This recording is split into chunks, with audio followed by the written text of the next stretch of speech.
ലെൻസി അക്കാഡമിയുടെ പുതിയൊരു വീഡിയോയിലേക്ക് എല്ലാവർക്കും സ്വാഗതം. ഇന്ന് നമ്മൾ ഡിസ്കസ് ചെയ്യാൻ വേണ്ടി പോകുന്നത് മാത്സ് ആൻഡ് മെൻ്റൽ എബിലിറ്റിയുടെ പ്രീവിയസ് ഇയറിൽ ചോദിച്ചിട്ടുള്ള കുറച്ചധികം ക്വസ്റ്റ്യൻസ് ആണ്.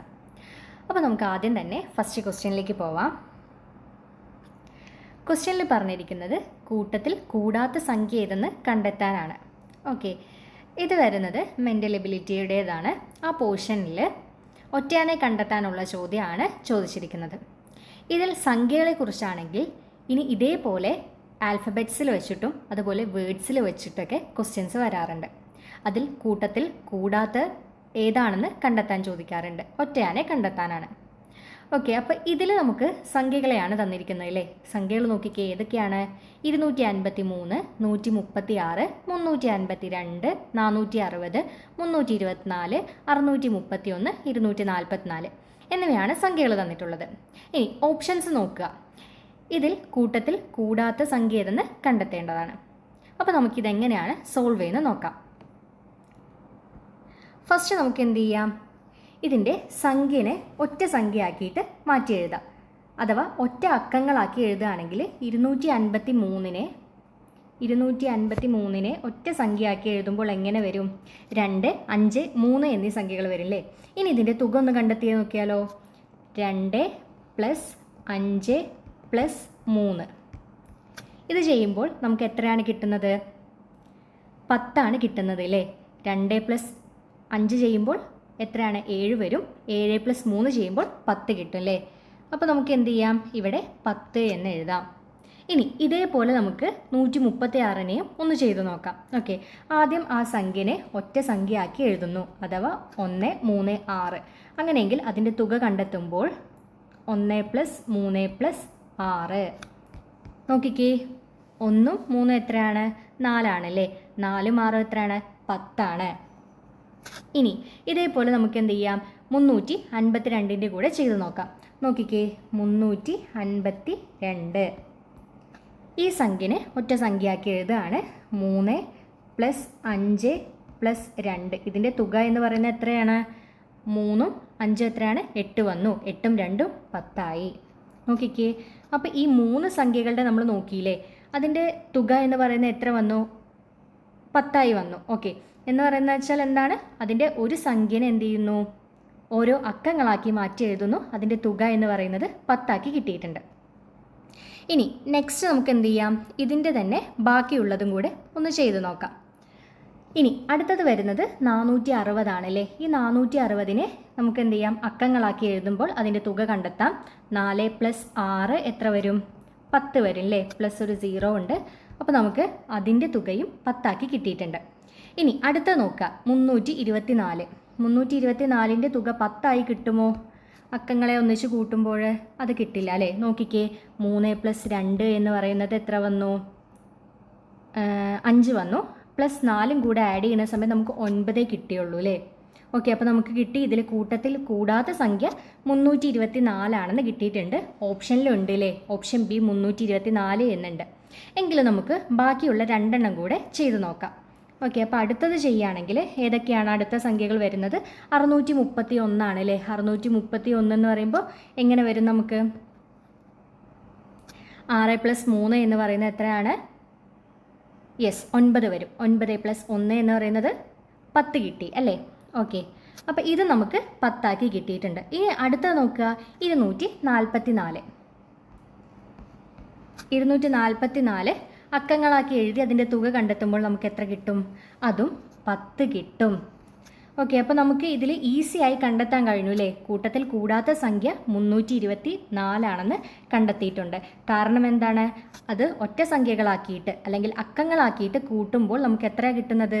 9 കിട്ടുന്നത്. ബാക്കിയുള്ള എല്ലാ സംഖ്യകളും അക്കങ്ങളാക്കി കൂട്ടുന്ന സമയത്ത് നമുക്ക് കിട്ടുന്നത് 10. ഓക്കെ, അപ്പോൾ ഇത്രയേ ഉള്ളൂ. വളരെ ഈസി ആയിട്ട് നമുക്ക് ഉത്തരം കണ്ടെത്താൻ കഴിഞ്ഞു അല്ലേ.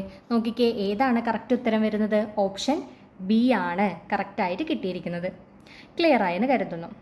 ഇനി നമുക്ക് അടുത്തൊരു ചോദ്യത്തിലേക്ക് പോവാം. ഇതും വളരെ ഇമ്പോർട്ടൻ്റ് ആയിട്ടുള്ളൊരു ക്വസ്റ്റ്യൻ ആണ്. ക്വസ്റ്റ്യൻ അപ്പോൾ ശ്രദ്ധിച്ച് വായിക്കുക. ടാങ്കിൻ്റെ 1/4 ഭാഗം അഥവാ 4ൽ 1 ഭാഗം 135 ലിറ്റർ വെള്ളം ഉൾക്കൊള്ളാൻ കഴിയും. 180 ലിറ്റർ വെള്ളം ഉണ്ടെങ്കിൽ ടാങ്കിൻ്റെ എത്ര ഭാഗമാണ് നിറഞ്ഞിരിക്കുന്നത്? ഓക്കെ, അപ്പോൾ ഒരു ടാങ്കിൽ 4 കണക്കാക്കുകയാണെങ്കിൽ ഫോർ എക്സാമ്പിൾ ശ്രദ്ധിച്ചിരിക്കുക, ഇതിൽ ഒരു ടാങ്ക് എടുത്തു.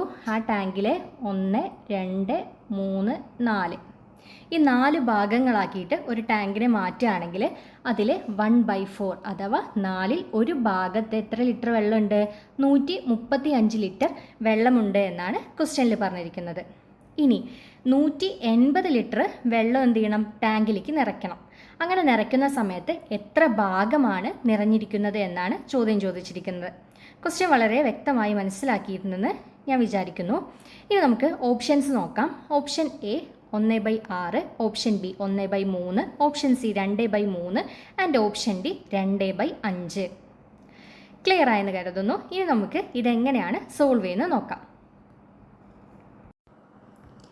ക്വസ്റ്റ്യനിൽ പറഞ്ഞിരിക്കുന്നത് 4ൽ 1 ഭാഗം വെള്ളം നിറച്ചത് എത്ര ലിറ്റർ ആയിട്ടാണ്? 135 ലിറ്റർ ആയിട്ടാണ് അല്ലേ?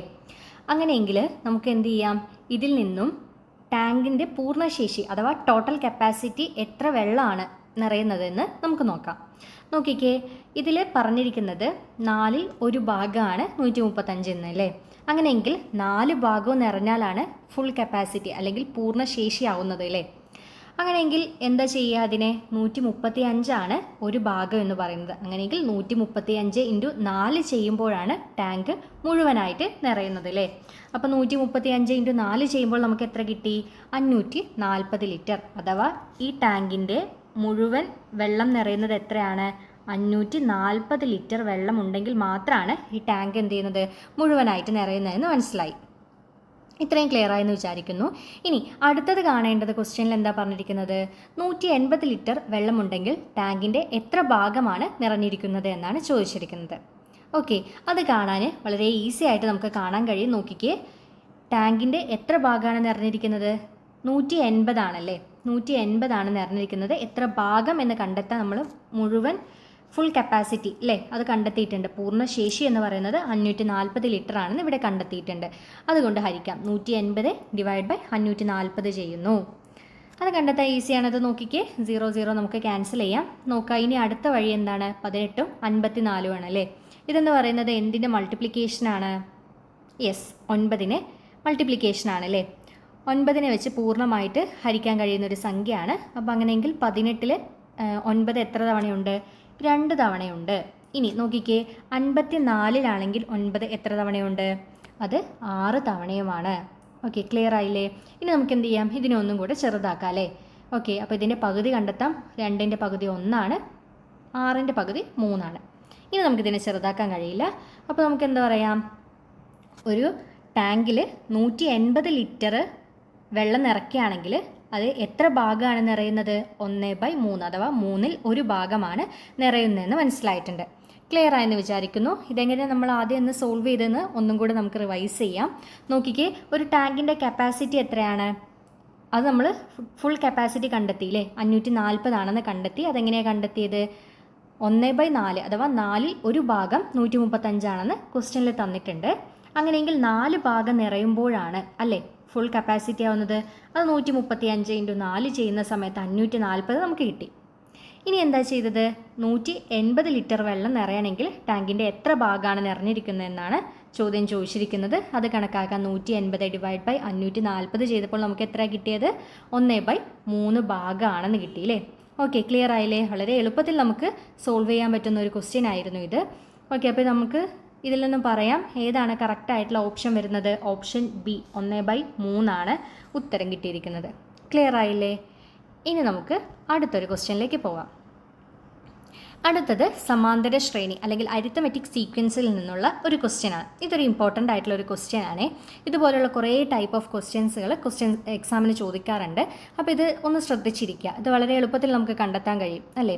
നോക്കിക്കേ, ഇതിൽ സമാന്തര ശ്രേണി ഞാൻ വായിക്കാം. 1, 6, 13, 24, 41 ഇങ്ങനെയാണ് ആ ഒരു ശ്രേണി പോയിക്കൊണ്ടിരിക്കുന്നത്. ഇനി ഇതിലെന്ത് ചെയ്യണം? അടുത്ത സംഖ്യ ഏതെന്ന് കണ്ടെത്തണം. അഥവാ 41 കഴിഞ്ഞിട്ട് വരുന്ന സംഖ്യ ഏതാണ് അടുത്തത് കണ്ടെത്തേണ്ടത്. സോൾവ് ചെയ്ത് നോക്കിയാലോ? നോക്കിക്കേ, ആദ്യം നമുക്ക് എന്ത് ചെയ്യാം? ഈ സമാന്തര ശ്രേണീനെ ഒന്ന് എടുത്തെഴുതാം. 1, 6, 13, 24, 41 അല്ലേ? ആദ്യം നമുക്ക് എന്ത് ചെയ്യാം, ഇതിൻ്റെ പൊതുവ്യത്യാസം കണ്ടെത്താം. എന്താണ് പൊതുവ്യത്യാസം എന്ന് പറയുന്നത്, അഥവാ കോമൺ ഡിഫറൻസ് അല്ലേ? എന്താണ്? അടുത്തിരിക്കുന്ന രണ്ട് സംഖ്യകൾ തമ്മിലുള്ള വ്യത്യാസത്തിനെയാണ് പൊതുവ്യത്യാസം എന്ന് പറയുന്നത്. ഓക്കെ, ഒരു സമാന്തര ശ്രേണിയിലെ അടുത്തടുത്തിരിക്കുന്ന രണ്ട് സംഖ്യകളുടെ വ്യത്യാസം എന്ന് പറയുന്നതിനെയാണ് എന്ത് വിളിക്കുന്നത്? കോമൺ ഡിഫറൻസ് അല്ലെങ്കിൽ പൊതുവ്യത്യാസം എന്ന് പറയുന്നത്. ഇത്രയും ക്ലിയർ ആയില്ലേ? ഇനി നോക്കുക, ഇതിലെ പൊതുവ്യത്യാസം നമുക്ക് എത്രയാണെന്ന് കണ്ടെത്തിയാലോ? ഇതിനെങ്ങനെ കണ്ടെത്തുക? സെക്കൻഡ് ടേം അഥവാ രണ്ടാമത്തെ പദത്തിൽ നിന്നും ഒന്നാമത്തെ പദം ഫസ്റ്റ് ടേം കുറയ്ക്കുമ്പോഴാണ്, വ്യത്യാസം കാണുമ്പോഴാണ് നമുക്ക് എന്ത് കിട്ടുന്നത്? പൊതുവ്യത്യാസം കിട്ടുന്നത്. അപ്പോൾ എന്ത് ചെയ്യാം, 6ൽ നിന്നും 1 കുറയ്ക്കുമ്പോൾ 5 ഇവിടുത്തെ പൊതുവ്യത്യാസം എന്ന് പറയുന്നത്. ഇനി അടുത്തത് നോക്കിക്കേ, 13ൽ നിന്നും 6 കുറയ്ക്കാം അല്ലേ? 13ൽ നിന്നും 6 കുറയ്ക്കുമ്പോൾ ഇവിടുത്തെ പൊതുവ്യത്യാസം എത്രയാണ്? 7 കിട്ടിയിട്ടുണ്ട്. ഇനി 24ൽ നിന്നും 13 കുറയ്ക്കുമ്പോൾ ഇവിടുത്തെ പൊതുവ്യത്യാസം 11 കിട്ടിയിട്ടുണ്ട്. ഓക്കെ, ഇനി എന്ത് ചെയ്യുന്നു? 41ൽ നിന്നും 24 കുറയ്ക്കുമ്പോൾ നമുക്കിവിടെ പൊതുവ്യത്യാസം എത്രയാണ്? 17 കിട്ടിയിട്ടുണ്ട്. ഇനി നോക്കിക്കേ, ഇവ തമ്മിലുള്ള എന്തെങ്കിലും ഒരു സീരീസിൽ അല്ലെങ്കിൽ ഒരു ശ്രേണിയിലാണോ ഇത് പോയിക്കൊണ്ടിരിക്കുന്നത് നമുക്ക് നോക്കാം. 5, 7, 11, 17 അല്ലേ? ഇനി എന്ത് ചെയ്യാം, നമുക്ക് ഈ തന്നിരിക്കുന്ന സമാന്തര ശ്രേണിയുടെയും പൊതുവ്യത്യാസം കണക്കാക്കാം. നോക്കിക്കുക, അതെങ്ങനെയാണ് കണക്കാക്കുക? ഇതുപോലെ മുമ്പ് ചെയ്തതുപോലെ തന്നെ രണ്ടാം പദത്തിൽ നിന്നും ഒന്നാം പദത്തിന് എന്ത് ചെയ്യുന്നു? വ്യത്യാസം കണ്ടെത്തുമ്പോൾ നമുക്ക് ഇവിടുത്തെ പൊതുവ്യത്യാസം കിട്ടും. അപ്പോൾ 7ൽ നിന്നും 5 കുറയ്ക്കുമ്പോൾ നമുക്കിവിടെ എത്ര കിട്ടും? 2 കിട്ടും അല്ലേ? അപ്പോൾ ഇവിടുത്തെ പൊതുവ്യത്യാസം എത്രയാണ്? 2 കിട്ടിയിട്ടുണ്ട്. ഇനി നോക്കുക, 11ൽ നിന്നും 7 കുറയ്ക്കുമ്പോൾ നമുക്ക് ഇവിടുത്തെ പൊതുവ്യത്യാസം 4 കിട്ടിയിട്ടുണ്ട്. ഇനി 17ൽ നിന്നും 11 കുറയ്ക്കുമ്പോൾ ഇവിടുത്തെ പൊതുവ്യത്യാസം എത്രയാണ്? 6 കിട്ടിയിട്ടുണ്ട് അല്ലേ? നോക്കിക്കുക, അപ്പോൾ ഇതിൻ്റെ പൊതുവ്യത്യാസങ്ങൾ പോകുന്നത് ഒരു ശ്രേണിയിലാണെന്ന് നമ്മൾ മനസ്സിലാക്കിയില്ലേ? നോക്കിക്കേ, 2, 4, 6, 8 അല്ലേ?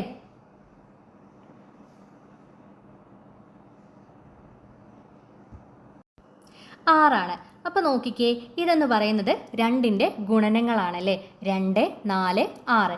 അങ്ങനെയെങ്കിൽ ഈ സമാന്തര ശ്രേണിയുടെ അടുത്ത സംഖ്യ വരുന്ന എത്രയാണ്? 8 അല്ലേ? 8 നമുക്ക് കിട്ടിയിട്ടുണ്ട്. ഇനി എന്ത് ചെയ്യാം, രണ്ടാമത്തെ സമാന്തര ശ്രേണിയിലെ അവസാനത്തെ നമ്പറിനെ നമുക്ക് കണ്ടെത്താം. അത് ഈസി അല്ലേ? എങ്ങനെയാണ് ചെയ്യുക? ഇവിടുത്തെ പൊതുവ്യത്യാസം അറിയാം, അതുപോലെ ഇവിടുത്തെ മുമ്പുള്ള സംഖ്യ അറിയാം അല്ലേ? അപ്പോൾ എന്ത് ചെയ്യാം, ഇതിനെ രണ്ടെണ്ണത്തിനെയും കൂടെ ഒന്ന് കൂട്ടി നോക്കിയാൽ മതി. 17 + 8 ചെയ്യുമ്പോൾ നമുക്ക് എത്ര കിട്ടും? അടുത്ത സംഖ്യ ആയിട്ടുള്ള 28 നമുക്ക് കിട്ടി. അഥവാ രണ്ടാമത്തെ സമാന്തര ശ്രേണിയിലുള്ള 17 കഴിഞ്ഞിട്ടുള്ള സംഖ്യയാണ് 25 എന്ന് കിട്ടിയിട്ടുണ്ട്. ഇനി ഇതേ പാറ്റേൺ യൂസ് ചെയ്തിട്ട് നമുക്ക് എന്ത് ചെയ്യാം? നമുക്ക് കണ്ടെത്തേണ്ട സമാന്തര ശ്രേണി ഉണ്ടല്ലോ, അതിലെ അവസാനത്തെ സംഖ്യനെ കണ്ടെത്താം അല്ലേ? നോക്കിക്കേ, അതെങ്ങനെയാണ് കണ്ടെത്തുന്നത്? അതും ഇതേപോലെ തന്നെയാണ്. എന്തു ചെയ്യുന്നു? 41ൻ്റെ കൂടെ ഇവിടുത്തെ പൊതുവ്യത്യാസമായിട്ടുള്ള 25 എന്ത് ചെയ്യുന്നു? കൂട്ടി നോക്കുന്നു. 41 + 25 ചെയ്യുമ്പോൾ നമുക്ക് എത്ര വരും? 66 കിട്ടും. ഓക്കെ, അങ്ങനെയെങ്കിൽ ഈ സമാന്തര ശ്രേണി 1, 6, 13, 24, 41 അത് കഴിഞ്ഞിട്ടുള്ള അടുത്ത സംഖ്യ എന്ന് പറയുന്നത് എത്രയാണ്? 66 കിട്ടിയിട്ടുണ്ട്. ഓക്കെ, ഇത് ചെയ്യാൻ കിട്ടിയില്ലേ? ഇത് വളരെ ഈസി ആയിട്ട് നമുക്ക് ചെയ്യാൻ പറ്റും. അങ്ങനെയെങ്കിൽ നോക്കുക, ഇതിലെ കറക്റ്റായിട്ടുള്ള ഓപ്ഷൻ ഏതാണ്? ഓപ്ഷൻ സി ആണ് കറക്റ്റായിട്ട് വരുന്നത്. 66 അഥവാ 1, 6, 13, 24, 41 അത് കഴിഞ്ഞിട്ടുള്ള അടുത്ത സംഖ്യ എന്ന് പറയുന്നത് എത്രയാണ്? 66. ഇതാണ് ചോദ്യം ചോദിച്ചിട്ടുള്ളത്. ക്ലിയർ ആയില്ലേ? ഇത്തരത്തിലുള്ള കുറേ ക്വസ്റ്റ്യൻസ് ഒക്കെ നമുക്ക് എക്സാമിന് എക്സ്പെക്റ്റ് ചെയ്യാൻ പറ്റുന്നതാണ്. അതുകൊണ്ട് ഇത്തരത്തിലുള്ള ഒരുപാട് ക്വസ്റ്റ്യൻസുകൾ കിട്ടും നമുക്ക്. അതൊക്കെ എന്ത് ചെയ്യാം? വർക്കൗട്ട് ചെയ്ത് നോക്കാം. വളരെ ഇമ്പോർട്ടൻ്റ് ആയിട്ടുള്ളൊരു പാർട്ടാണ് ഇതെന്ന് പറയുന്നത്. ഇനി അടുത്തൊരു ക്വസ്റ്റ്യനിലേക്ക് പോവാം. ക്വസ്റ്റ്യൻ വായിക്കാം. ഒരു ട്രെയിന് എല്ലാ വ്യാഴാഴ്ചയും അതുപോലെ ശനിയാഴ്ചയും ഓടുന്നു. 2020 ജാനുവരി 1 ഒരു ബുധനാഴ്ചയാണെങ്കിൽ, ഓക്കെ, അഥവാ ആ മാസം തുടങ്ങുന്നത് 1-ാം ദിവസം 2020 ജാനുവരി 1 ബുധനാഴ്ചയാണെങ്കിൽ 2020 എത്ര പ്രാവശ്യം ആ ട്രെയിൻ ഓടിയിട്ടുണ്ടാവും എന്നാണ് ചോദിച്ചിരിക്കുന്നത്. ക്വസ്റ്റ്യൻ ക്ലിയർ ആയില്ലേ? ഓരോ ക്വസ്റ്റ്യനും വളരെ വ്യക്തമായിട്ട് മനസ്സിലാക്കുക, എങ്കിൽ മാത്രമേ നമുക്ക് ഈസി ആയിട്ട് എന്ത് ചെയ്യാൻ പറ്റുള്ളൂ? സോൾവ് ചെയ്യാൻ കഴിയുള്ളൂ. ഇനി ഓപ്ഷൻ എ വായിക്കാം, 102, option B 103, option C 104, option D 105. എങ്ങനെയാണ് ഇത് സോൾവ് ചെയ്യുന്നത് നോക്കാം. ക്വസ്റ്റ്യനിൽ പറഞ്ഞിരിക്കുന്നത് ഒരു ട്രെയിന് ആഴ്ചയിൽ ആകെ 2 ദിവസങ്ങളെ ഓടുകയുള്ളൂ അല്ലേ? അത് ഏതൊക്കെ ദിവസങ്ങളാണ്? വ്യാഴാഴ്ചയും ശനിയാഴ്ചയും മാത്രമാണ്. ഇനി 2020 ജാനുവരി 1 ബുധനാഴ്ച ആണെങ്കിൽ ഈ ട്രെയിന് ആ ഒരു വർഷത്തിൽ മുഴുവനായിട്ട് എത്ര തവണ ഓടിയിട്ടുണ്ടാവുമെന്നാണ് ചോദിച്ചിട്ടുള്ളത്. അപ്പോൾ ഇതെങ്ങനെയാണ് സോൾവ് ചെയ്ത് നോക്കാം. ആദ്യം തന്നെ ആ ഒരു വർഷത്തിൽ എത്ര ദിവസങ്ങളുണ്ടെന്ന് കണക്കാക്കേണ്ടതാണ്. ഓക്കെ, അപ്പോൾ ഈ 2020 എന്ന് പറയുന്നത് സാധാരണയായിട്ടുള്ള വർഷമാണെങ്കിൽ അതിൽ എത്ര ദിവസം ഉണ്ടാവും? 365 ദിവസങ്ങളാണ് ഉണ്ടാവുന്നത്. പക്ഷേ ഈ 2020 ഒരു അതിവർഷമാണ്. അഥവാ ഫെബ്രുവരിയിൽ 2020 29 എന്ന ഡേറ്റ് കൂടെ വരുന്നുണ്ട്. ഓക്കെ, അപ്പോൾ 29 വരുമ്പോൾ ആകെ ഇവിടെയുള്ള ആ ഒരു വർഷത്തിലുള്ള ദിവസം എത്രയാണ്? 366 ദിവസമാണ്. ഓക്കെ, ഇത് ക്ലിയർ ആയില്ലേ? അപ്പോൾ അത് 366 ദിവസം ആ ഒരു വർഷത്തിൽ ഉണ്ടെന്ന് നമ്മൾ മനസ്സിലാക്കി. ഇനി അടുത്തത് എന്താ ചെയ്യേണ്ടതെന്ന് വെച്ചാൽ എത്ര ആഴ്ചകൾ വരുന്നുണ്ടെന്ന് കണക്കാക്കണം. ആദ്യം നമ്മൾ ദിവസങ്ങൾ നോക്കി, ഇനി അടുത്തത് എന്താണ്? എത്ര ആഴ്ചകൾ വരുന്നുണ്ടെന്ന് നോക്കണം. നോക്കിക്കേ, അപ്പോൾ എങ്ങനെയാണ് കണക്കാക്കുന്നത്? ഇതിൽ 366 ദിവസമുണ്ട്. ഒരു ആഴ്ച എന്ന് പറയുന്നത് എത്ര ദിവസങ്ങൾ കൂടെ ചേർന്നതാണ്? 7 ദിവസങ്ങൾ കൂടെ ചേർന്നതാണ്. അങ്ങനെയെങ്കിൽ 366 ഡിവൈഡ് ബൈ 7 ചെയ്യുമ്പോൾ ടോട്ടൽ 52 ആഴ്ചകളാണ് ഉള്ളത് അല്ലേ? ഈ 52 ആഴ്ചകളും കൂടാതെ എന്തുണ്ട്? 2 ദിവസങ്ങൾ എക്സ്ട്രാ ആയിട്ടും വരുന്നുണ്ട്.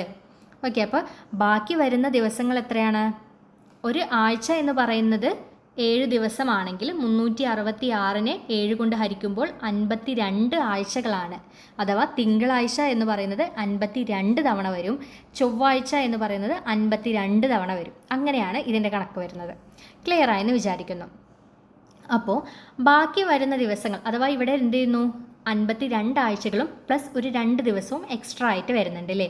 അങ്ങനെയെങ്കിൽ ബാക്കി വരുന്ന ദിവസങ്ങൾ ഒരു വർഷം ഏത് ദിവസമാണോ തുടങ്ങുന്നത് ആ ദിവസം 53 തവണ വരും. അഥവാ നമ്മൾ ക്വസ്റ്റ്യനിൽ പറഞ്ഞിട്ടുണ്ട് 2020 ജാനുവരി 1 എന്ന് പറയുന്നത് ഏതാണ്? ബുധനാഴ്ച ആയിട്ടാണ് തുടങ്ങുന്നത് അല്ലേ? ഓക്കെ, അങ്ങനെ ബുധനാഴ്ച ആയിട്ട് തുടങ്ങുകയാണെങ്കിൽ എന്തു പറയാം? ഈ ബുധനാഴ്ച 53 തവണ വരും. ഓക്കെ, ബാക്കി ഒരു ദിവസം കൂടിയില്ലേ? 2 ദിവസങ്ങളാണല്ലോ പറഞ്ഞത്. അപ്പോൾ ബാക്കി രണ്ടാമത്തെ ദിവസം എന്താണ്? വ്യാഴാഴ്ച ദിവസമാണ് അല്ലേ? വ്യാഴാഴ്ച ദിവസം എത്ര തവണ വരും? 53 തവണ വരും. ഓക്കെ, ഇനി അടുത്ത എന്താണ്? വെള്ളിയാഴ്ചയാണല്ലേ? വെള്ളിയാഴ്ച എത്ര തവണ വരുള്ളൂ? 52 തവണയേ വരുള്ളൂ. കാരണം ഈ ബാക്കി 2 ദിവസങ്ങളാണല്ലോ, അത് ബുധനും വ്യാഴമായിട്ട് കണക്കാക്കിയാൽ വെള്ളിയാഴ്ച എന്താണ്?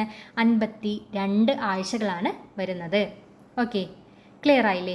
അങ്ങനെയെങ്കിൽ ശനിയാഴ്ച എത്ര ആയിരിക്കും? 52 ആയിരിക്കും. അപ്പോൾ നമുക്കിവിടെ ട്രെയിൻ പോകുന്നത് വ്യാഴാഴ്ചയും അതുപോലെ ശനിയാഴ്ചയും മാത്രമാണ്. അങ്ങനെയെങ്കിൽ വ്യാഴാഴ്ച എത്ര തവണ വരും? 53 തവണയും ബാക്കി ശനിയാഴ്ച 52 തവണയുമാണ്. ഓക്കെ, ഇത് കിട്ടിയില്ലേ? ഇനി നോക്കിക്കേ, ഞാൻ പറഞ്ഞ പോലെ ജാനുവരി 1 എന്ന് പറയുന്നത് ബുധനാഴ്ച 53 തവണ വരും. അതുപോലെ ജാനുവരി 2 വ്യാഴാഴ്ച 52 തവണയുമാണ് വരുന്നത്.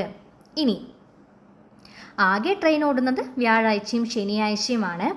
അപ്പോൾ അങ്ങനെയെങ്കിൽ നമുക്ക് എന്ത് കണ്ടെത്താം? ഈ 53 പ്ലസ് 52 ചെയ്യാം അല്ലേ? ഓക്കെ, 53 എന്ന് പറയുന്നത് എന്താണ്? വ്യാഴാഴ്ച പോകുന്നതാണ്. 52 എന്ന് പറയുന്നത് ശനിയാഴ്ച വരുന്നതുമാണ്. അങ്ങനെയെങ്കിൽ നമുക്ക് എത്ര പറയാം? 105 തവണയാണ് ആ ട്രെയിൻ ഓടുന്നത്. ഓക്കെ, ക്ലിയർ ആയില്ലേ? വളരെ ഈസി ആയിട്ട് കണ്ടെത്താൻ കഴിഞ്ഞില്ലേ? അപ്പോൾ നമുക്ക് എന്ത് പറയാം? ഇതിൻ്റെ ഓപ്ഷൻ ഏതാണ് കറക്റ്റായിട്ട് വരുന്നത്? ഡി ആണ് കറക്റ്റായിട്ട് വരുന്നത്. 105 തവണയാണ് ആ ട്രെയിൻ പോകുന്നത്. ക്ലിയർ ആയില്ലേ? ആദ്യം എന്താ നമ്മൾ ചെയ്തത്? ആദ്യം ആ വർഷത്തിൽ എത്ര ദിവസങ്ങളുണ്ടെന്ന് നോക്കിയില്ലേ? ദിവസങ്ങൾ കാണുന്നു, അത് കഴിഞ്ഞിട്ട് എത്ര ആഴ്ചകളുണ്ടെന്ന് കണക്കാക്കുന്നു. ഈ ആഴ്ചകളിൽ നിന്നും നമ്മൾ എന്ത് ചെയ്യുന്നു? ആ ഒരു ആഴ്ച ആ ഒരു വർഷത്തിൽ എത്ര തവണ വരുന്നെന്ന് കണ്ടെത്തിയില്ലേ?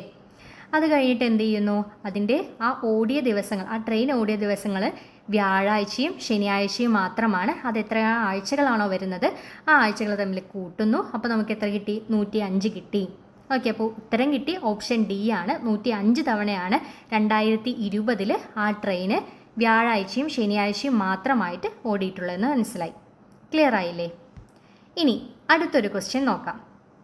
ക്വസ്റ്റ്യൻ ശ്രദ്ധിച്ച് വായിക്കുക. ഒരു ആശുപത്രി വാർഡിൽ 25% COVID-19 ബാധിച്ചവരാണ്. ഓക്കെ, അതിൽ 100 പേര് പുരുഷന്മാരാണ്, 10 പേര് ട്രാൻസ്ജെൻഡേഴ്സും ബാക്കി സ്ത്രീകളുമാണ്. ഓക്കെ, അപ്പോൾ ഇതിൽ പുരുഷന്മാരുടെയും അതുപോലെ ട്രാൻസ്ജെൻഡേഴ്സിൻ്റെയും എത്ര പേരാണെന്ന് തന്നിട്ടുണ്ട്. ഇനി സ്ത്രീകൾ എത്രയാണെന്ന് തന്നിട്ടില്ല. പക്ഷേ ആ വാർഡിൽ 300 സ്ത്രീകൾ ഉണ്ടായിരുന്നെങ്കിൽ അവർ മൊത്തം ജനങ്ങളുടെ 50% അങ്ങനെയെങ്കിൽ എത്ര സ്ത്രീകൾ രോഗബാധിതരാണെന്നാണ് ചോദിച്ചിരിക്കുന്നത്. ക്വസ്റ്റ്യൻ ക്ലിയർ ആയില്ലേ? ഇതിൽ പുരുഷന്മാർ 100 പേരും ഉണ്ട്, അതുപോലെ ട്രാൻസ്ജെൻഡേഴ്സ് 10 പേരും ഉണ്ട്. ഇനി സ്ത്രീകളുടെ എത്ര എണ്ണമാണെന്ന് തന്നിട്ടില്ല, എത്ര എണ്ണമാണെന്ന് നമ്മൾ കണ്ടെത്തേണ്ടതാണ്. എത്ര പേര് ആ രോഗം ബാധിച്ചിട്ടുണ്ടെന്ന് കണ്ടെത്തണം. പക്ഷേ ഈ ക്വസ്റ്റ്യനിലൊരു ഹിൻഡ് തന്നിട്ടുണ്ട്. എന്താണ്? ആ വാർഡിൽ 300 സ്ത്രീകൾ ഉണ്ടായിരുന്നുവെങ്കിൽ അതിൽ മൊത്തം 50% ആയിരുന്നു സ്ത്രീകൾക്ക് രോഗം ബാധിച്ചത് എന്നാണ് ക്വസ്റ്റ്യനിൽ പറഞ്ഞിരിക്കുന്നത്. ഓപ്ഷൻസ് നോക്കിയേ, എത്ര സ്ത്രീകളാണ് ബാധിച്ചിരിക്കുന്നത് നോക്കാം. Option A 30, option B 35, option C 40, option D 45. ഇനി ഇതെങ്ങനെയാണ് നമുക്ക് സോൾവ് ചെയ്യുന്നത് നോക്കാം. ആദ്യം നമുക്ക് എത്ര ആളുകൾ ഉണ്ടായിരുന്നുവെന്നും അതിൽ എത്ര പേർക്കാണ് COVID-19 ബാധിച്ചിട്ടുള്ളതെന്ന് നമുക്ക് നോക്കാം. ആദ്യം എന്ത് ചെയ്യുന്നു? നമ്മൾ എത്ര ജനസംഖ്യയാണ് എന്ന് കണ്ടെത്താം. ഇപ്പോൾ ക്വസ്റ്റ്യനിൽ തന്നിട്ടുണ്ട് 300 സ്ത്രീകൾ ഉണ്ടെങ്കിൽ അവർ മൊത്തം ജനസംഖ്യയുടെ 50% തന്നിട്ടുണ്ട് അല്ലേ? ഓക്കെ, അപ്പോൾ 50% എന്ന് പറയുന്നത് 300 സ്ത്രീകളാണ് തന്നിട്ടുണ്ട്. അങ്ങനെയെങ്കിൽ എന്ത് ചെയ്യുന്നു? നമ്മൾ ഈസി ആയിട്ട് 100% കണ്ടെത്താം. നോക്കിക്കേ, 50ൻ്റെ ഇരട്ടി 100 ആകുന്നു. അങ്ങനെയെങ്കിൽ 300ൻ്റെ ഇരട്ടി എന്താണ്? 600 ആകുന്നു. അതായത് വാർഡിൽ മൊത്തം എത്ര പേരുണ്ട്? 600 പേരുണ്ടെന്ന് നമ്മൾ മനസ്സിലാക്കി കഴിഞ്ഞു. ക്ലിയർ ആയില്ലേ? ഇനി നമ്മൾ എന്ത് ചെയ്യുന്നു? ഈ 600 പേരിൽ എത്ര പേർക്കാണ് രോഗം ബാധിച്ചിട്ടുള്ളതെന്ന് കണക്കാക്കാം. അതും ക്വസ്റ്റ്യനിൽ തന്നിട്ടുണ്ട് അല്ലേ? ആ ആശുപത്രി വാർഡിൽ 25% ആളുകൾക്ക് COVID-19 ബാധിച്ചിരുന്നിട്ടുണ്ട് എന്ന് പറഞ്ഞിട്ടുണ്ട്. ഓക്കെ, അങ്ങനെയെങ്കിൽ മൊത്തം ജനസംഖ്യയിൽ നിന്നും എന്ത് കണ്ടെത്തണം? 25% രോഗബാധിതരുടെ എണ്ണം കണക്കാക്കണം. നോക്കിക്കേ, ഇതെങ്ങനെ കണക്കാക്കുന്നത്? 25 എന്ന് പറയുന്നത് ശതമാനം ആൾക്കാർക്കാണ് COVID-19 വന്നത്. ഡിവൈഡ് ബൈ 100 കൊണ്ട് നമ്മൾ ചെയ്യുന്നു. പെർസെൻറ്റേജ് കാണാനാണ്, അതുകൊണ്ട് എന്ത് ചെയ്യുന്നു? ഡിവൈഡ് ബൈ 100 ചെയ്യുന്നു. ഇൻറ്റു 600 അല്ലേ? 600 എന്ന് പറയുന്നത് ടോട്ടൽ ജനസംഖ്യ, അല്ലെങ്കിൽ മുഴുവനായിട്ട് എത്ര ആൾക്കാരുണ്ട് എന്നതിനാണ് 600 എന്ന് നമ്മൾ മുമ്പ് കണ്ടെത്തിയില്ലേ? ഇനി നോക്കിക്കേ, ഇത് ചെയ്യുന്ന സമയത്ത് നമുക്ക് എന്ത് ചെയ്യാം? ഈ 2 0യും ക്യാൻസൽ ചെയ്യാം. 25/1 ചെയ്യുമ്പോൾ 25 കിട്ടും. 25 ഇൻറ്റു 6 ചെയ്യുമ്പോൾ എത്ര കിട്ടും? 150 കിട്ടും അല്ലേ? ഓക്കെ, അപ്പോൾ നമുക്ക് ഇവിടെ എത്ര കിട്ടിയിട്ടുണ്ട്? ആകെ മൊത്തം 150 പേർക്കാണ് COVID-19 ബാധിച്ചതെന്ന് മനസ്സിലായി. ഇനി നെക്സ്റ്റ് കണ്ടെത്തേണ്ടത് എന്താണ്? എത്ര സ്ത്രീകൾക്ക് ബാധിച്ചു എന്ന് കണ്ടെത്തണം അല്ലേ? അപ്പോൾ ക്വസ്റ്റ്യനിൽ പറഞ്ഞിട്ടുണ്ട് 100 പുരുഷന്മാരുണ്ട്, 10 ട്രാൻസ്ജെൻഡേഴ്സ് ഉണ്ട് അല്ലേ? ബാക്കി വരുന്നത് 150ൽ നിന്നും ബാക്കി വരുന്നത് സ്ത്രീകളായിരിക്കും. അപ്പോൾ എന്ത് ചെയ്യുന്നു? ഈ 150ൽ നിന്നും 100 പുരുഷന്മാർ പ്ലസ് 10 ട്രാൻസ്ജെൻഡേഴ്സ്, അവർ തന്നെ എത്ര പേരുണ്ട്? 110 പേരുണ്ട് അല്ലേ? അപ്പോൾ 150ൽ നിന്നും 110 കുറയ്ക്കുമ്പോൾ നമുക്ക് എത്ര കിട്ടി? 40 കിട്ടി. ഓക്കെ, അപ്പോൾ ഈ 40 സ്ത്രീകളാണ് COVID-19 ബാധിച്ചിട്ടുള്ളതെന്ന് മനസ്സിലായി. നോക്കിക്കേ, അപ്പോൾ നമുക്ക് എന്ത് പറയാം?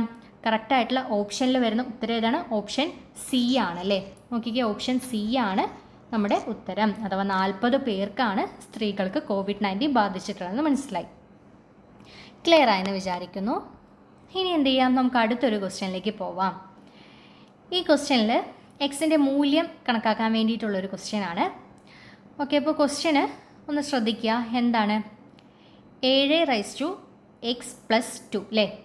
ഈസ് ഈക്വൽ ടു 49 2x - 3 ആണെങ്കിൽ എക്സിൻ്റെ മൂല്യം എന്തെന്നാണ് ചോദിച്ചിരിക്കുന്നത്. ഓക്കെ, അപ്പോൾ നമുക്കിതെങ്ങനെയാണ് സോൾവ് ചെയ്യുന്നത് നോക്കാം. ഫസ്റ്റ് നമുക്ക് എന്ത് ചെയ്യാം? ഇതിൻ്റെ ബേസ് ഉണ്ട് അല്ലേ? ബേസ് എന്ന് പറയുന്നത് 7ഉം 49ഉമാണ്. അതാദ്യം തുല്യമാക്കാം. ഓക്കെ, അതെങ്ങനെയാണെന്ന് ചെയ്യുന്നത് നോക്കിക്കേ. ആദ്യം എന്ത് ചെയ്യുന്നു? ഈ 7ഉം ഈ 49 അല്ലേ? 49 എന്ന് പറയുന്നത് 7ൻ്റെ ഗുണനമല്ലേ? 7 × 7 ചെയ്യുമ്പോഴാണ് നമുക്ക് എത്ര കിട്ടുന്നത്? 49 കിട്ടുന്നത്. അഥവാ 7ൻ്റെ പവറാണ് 49 എന്നും പറയാം. ഓക്കെ, അങ്ങനെയെങ്കിൽ ഈ 49നെ നമ്മൾ എന്ത് ചെയ്യുന്നു? 7/2 ആക്കി എഴുതുകയാണെങ്കിൽ നമ്മുടെ ഈ സമവാക്യം എങ്ങനെ വരും? ഇതേ രീതിക്ക് വരും. Okay, 7x + 2 is equal to 7/2 2x - 3 എന്ന രീതിക്ക് വന്നു. ക്ലിയർ ആയില്ലേ? ഇനി നമ്മൾ ചെയ്യാൻ വേണ്ടി പോകുന്ന അടുത്ത സ്റ്റെപ്പ് എന്ന് പറയുന്നത് എന്താണ്? പവറുകളെ തമ്മിൽ ഗുണിക്കാം. ആദ്യത്തെ സ്റ്റെപ്പിൽ ബേസ് സെയിം ആക്കി, രണ്ടാമത്തെ സ്റ്റെപ്പിൽ പവറുകളെ തമ്മിൽ ഗുണിക്കുകയാണ് ചെയ്യുന്നത്. നോക്കിക്കേ, ആദ്യത്തേത് ഗുണിക്കേണ്ട ആവശ്യമില്ല അല്ലേ? 7x + 2 എന്ന് പറയുന്നത് ഗുണിക്കേണ്ട ആവശ്യമില്ല. ഇനി അടുത്ത നോക്ക്, 7/2 2x - 3 ആണല്ലേ? അത് നമുക്ക് എന്ത് ചെയ്യാം? ഗുണിച്ച് നോക്കാം. 2 × 2 എന്ന് പറയുന്നത് 4 ആണ്. അടുത്തതൊരു എക്സ് ഉണ്ട്, x - 2 × 3 വരുന്നത് 6 വരും അല്ലേ? അപ്പോൾ നമുക്ക് പവർ ആക്കിയിട്ട് എങ്ങനെ എഴുതിയിട്ടുണ്ട്? 7⁻⁴x - 6 ആക്കി എഴുതിയിട്ടുണ്ട്. ക്ലിയർ ആയില്ലേ? ഇനി അടുത്ത സ്റ്റെപ്പിൽ നമ്മൾ ചെയ്യാൻ വേണ്ടി പോകുന്നത് തുലനം ചെയ്യലാണ്. പവറുകളെ തുലനം ചെയ്യൽ നമുക്കതറിയാമല്ലേ. കാരണം എന്താണ്? ബേസുകൾ ഈക്വൽ ആവുന്ന സമയത്ത് എന്തായിരിക്കും? അതിൻ്റെ പവറുകളും തുല്യമായിരിക്കും എന്ന് നമുക്കറിയാം. ഓക്കെ, അപ്പോൾ നമ്മൾ എന്ത് ചെയ്യുന്നു? ബേസ് ഇല്ലാണ്ട് പവറുകൾ മാത്രമായിട്ട് എടുത്തെഴുതിയിട്ടുണ്ട്. ഇനി അടുത്ത സ്റ്റേജിൽ നമ്മൾ എന്താ ചെയ്യുന്നത് വെച്ചാൽ ഈ എക്സിൻ്റെ വാല്യൂ കണ്ടെത്താനാണ്. ഈ പവറുകൾ ഉപയോഗിച്ച് എക്സിൻ്റെ വാല്യൂ എങ്ങനെയാണ് കണ്ടെത്തുന്നത് നോക്കാം. ആദ്യം എന്ത് ചെയ്യുന്നു? നോക്കിക്കേ, നമുക്ക് എങ്ങനെയാണ് വന്നത്? X plus 2 is equal to 4x - 6 എന്നാണ് കിട്ടിയിരിക്കുന്നത് അല്ലേ. ഓക്കെ, അപ്പോൾ നമുക്ക് എന്ത് ചെയ്യുന്നു? ഇതിൽ 6നെ എന്ത് ചെയ്യുന്നു? ഈ സൈഡിലേക്ക് കൊണ്ടുവരാം, എക്സിന് അപ്പുറത്തെ സൈഡിലേക്ക് കൊണ്ടുപോകുന്നു. അങ്ങനെ വരുന്ന സമയത്ത് ഇവിടെ മൈനസ് ഉള്ളത് അപ്പുറത്തെ സൈഡിലേക്ക് പോകുന്ന സമയത്ത് എന്താവും? പ്ലസ് ആവും അല്ലേ. ഓക്കെ, അപ്പോൾ 2 + 6 എന്നായി. നോക്കിക്കേ, is equal to 4x - x അല്ലേ. ഈ എക്സ് എന്താണ്? പ്ലസ് ആണ്. അപ്പുറത്തെ സൈഡിലേക്ക് പോകുമ്പോൾ ഇത് മൈനസ് ആയി. 4x - x ആയി. നോക്കിക്കേ, ഇനി നമുക്കിത് എന്ത് ചെയ്യാം? ഈസിയായിട്ട് സോൾവ് ചെയ്യാം. അടുത്ത സ്റ്റെപ്പിൽ എന്ത് ചെയ്യുന്നു? 6 + 2 എന്ന് പറയുന്നത് എത്രയാണ്? 6ഉം 2ഉം 8ആണ്. ഇനി നോക്കുക, 4xൽ നിന്നും 1x കുറച്ചാൽ എത്രയാണ്? 3x ആണല്ലേ. ഓക്കെ, അപ്പോൾ എക്സ് എന്ന് പറയുന്നത് ഈസ് ഈക്വൽ ടു എങ്ങനെ വരും? 8/3 എന്ന് വരും. ഓക്കെ, അപ്പോൾ എക്സിൻ്റെ വാല്യൂ ഇവിടെ കിട്ടിയിട്ടുണ്ട്. 8/3 എന്നതാണ് എക്സിൻ്റെ വാല്യൂ. ഈസി ആയിട്ട് കണ്ടെത്താൻ കഴിഞ്ഞില്ലേ? അപ്പോൾ നമ്മൾ ആദ്യം എന്താ ചെയ്തത്? ഫസ്റ്റ് നമ്മൾ ബേസുകളെ സെയിം ആക്കിയെടുത്തു. രണ്ടാമത്തെ സ്റ്റേജിൽ എന്ത് ചെയ്യുന്നു? പവറുകളെ തമ്മിൽ ഗുണിക്കുന്നു. മൂന്നാമത്തത് തുലനം ചെയ്യലാണ്. തുലനം ചെയ്യാൻ നമുക്കറിയാം, ബേസുകൾ ഈക്വൽ ആകുമ്പോൾ എന്തായിരിക്കും? പവറുകളും സ്വാഭാവികമായിട്ടും ഈക്വൽ ആയിരിക്കും. അങ്ങനെ നാലാമത്തെ സ്റ്റെപ്പിൽ എന്ത് ചെയ്തു?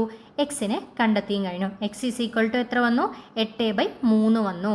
ഓക്കെ, അങ്ങനെയെങ്കിൽ നമുക്ക് എന്ത് പറയാം? ഇതിൽ കറക്റ്റായിട്ടുള്ള ഉത്തരം ഓപ്ഷൻ ബി ആണ്. 8/3 എന്നതാണ് കറക്റ്റായിട്ടുള്ള ഉത്തരമെന്ന് മനസ്സിലായി.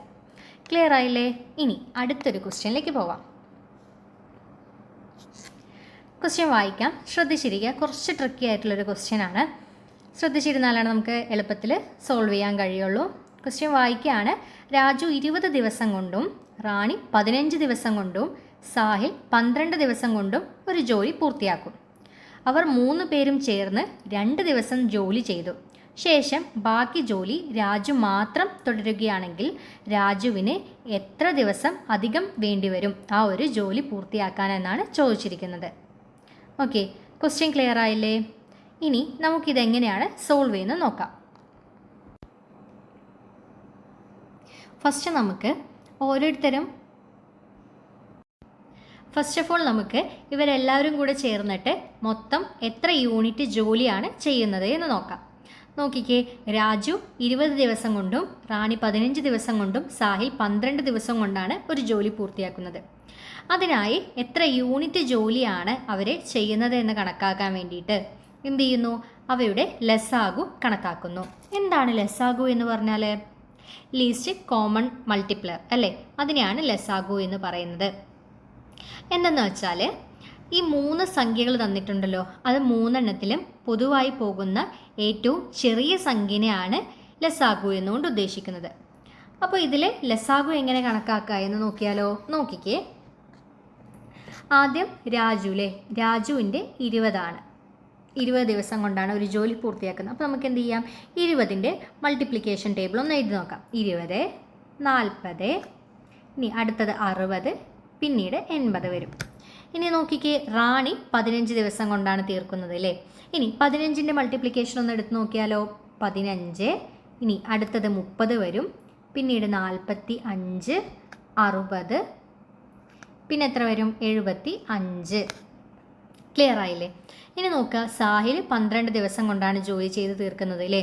ഇനി 12 മൾട്ടിപ്ലിക്കേഷനും കൂടെ നോക്കാം. 12, 24, 36, 48, 60. ഇനി ശ്രദ്ധിക്കുക, ഇതിൽ എല്ലാത്തിലും പൊതുവായ ഒരു സംഖ്യ വരുന്നുണ്ട്. അത് ഏത് സംഖ്യയാണെന്ന് നോക്കിക്കേ. 20 എല്ലാത്തിലും ഇല്ല അല്ലേ. 40 ആണെങ്കിലോ? 40ഉം എല്ലാത്തിലും ഇല്ല. 60 നോക്കിക്കേ, 60 20ലുണ്ട്, 15ലും ഉണ്ട്, 12ൻ്റെ മൾട്ടിപ്ലിക്കേഷനിലും 60 ഉണ്ട് അല്ലേ. ഓക്കെ, അപ്പോൾ ലസാഗു എന്നുകൊണ്ട് എന്താ ഉദ്ദേശിക്കുന്നത്? ഓരോ തന്നിരിക്കുന്ന ആ സംഖ്യനെ ഹരിക്കാൻ കഴിയുന്ന ഏറ്റവും ചെറിയ സംഖ്യ അല്ലേ, പൂർണ്ണമായി ഹരിക്കാൻ കഴിയുന്ന ഏറ്റവും ചെറിയ സംഖ്യ ഇതിലേതാണ്? 60 കിട്ടിയിട്ടുണ്ട്.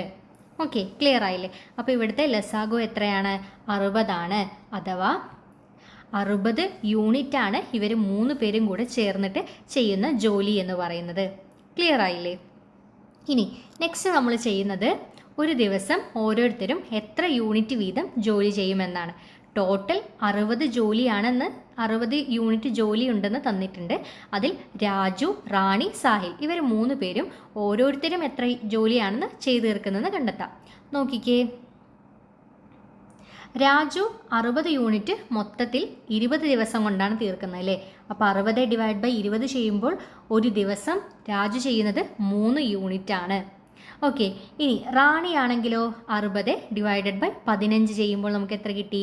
4 യൂണിറ്റ് ആണ്. അഥവാ ഒരു ദിവസം റാണി ചെയ്യുന്ന ജോലി 4 യൂണിറ്റ് ജോലികളാണ്.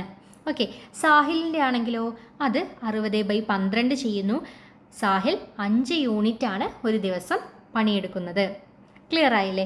അപ്പോൾ 3 പേരും ഓരോ ദിവസവും ചെയ്യുന്ന ജോലിയുടെ കണക്ക് കിട്ടിയില്ലേ. ഇനി ക്വസ്റ്റ്യൻ ഒന്ന് നോക്കിക്കേ. അതിൽ പറയുന്നുണ്ട് ഇവർ 3 പേരും ചേർന്ന് 2 ദിവസം കൊണ്ട് ജോലി ചെയ്ത ശേഷം ബാക്കി ജോലി രാജു മാത്രം തുടരുകയാണെന്ന് പറയണത്. ഓക്കെ, അപ്പോൾ ഇവർ 3 പേരും കൂടെ 2 ദിവസം എത്ര ജോലി എടുത്തു എന്ന് നോക്കണ്ടേ? നോക്കിക്കേ, അതെങ്ങനെയാണ് കാണുന്നത്?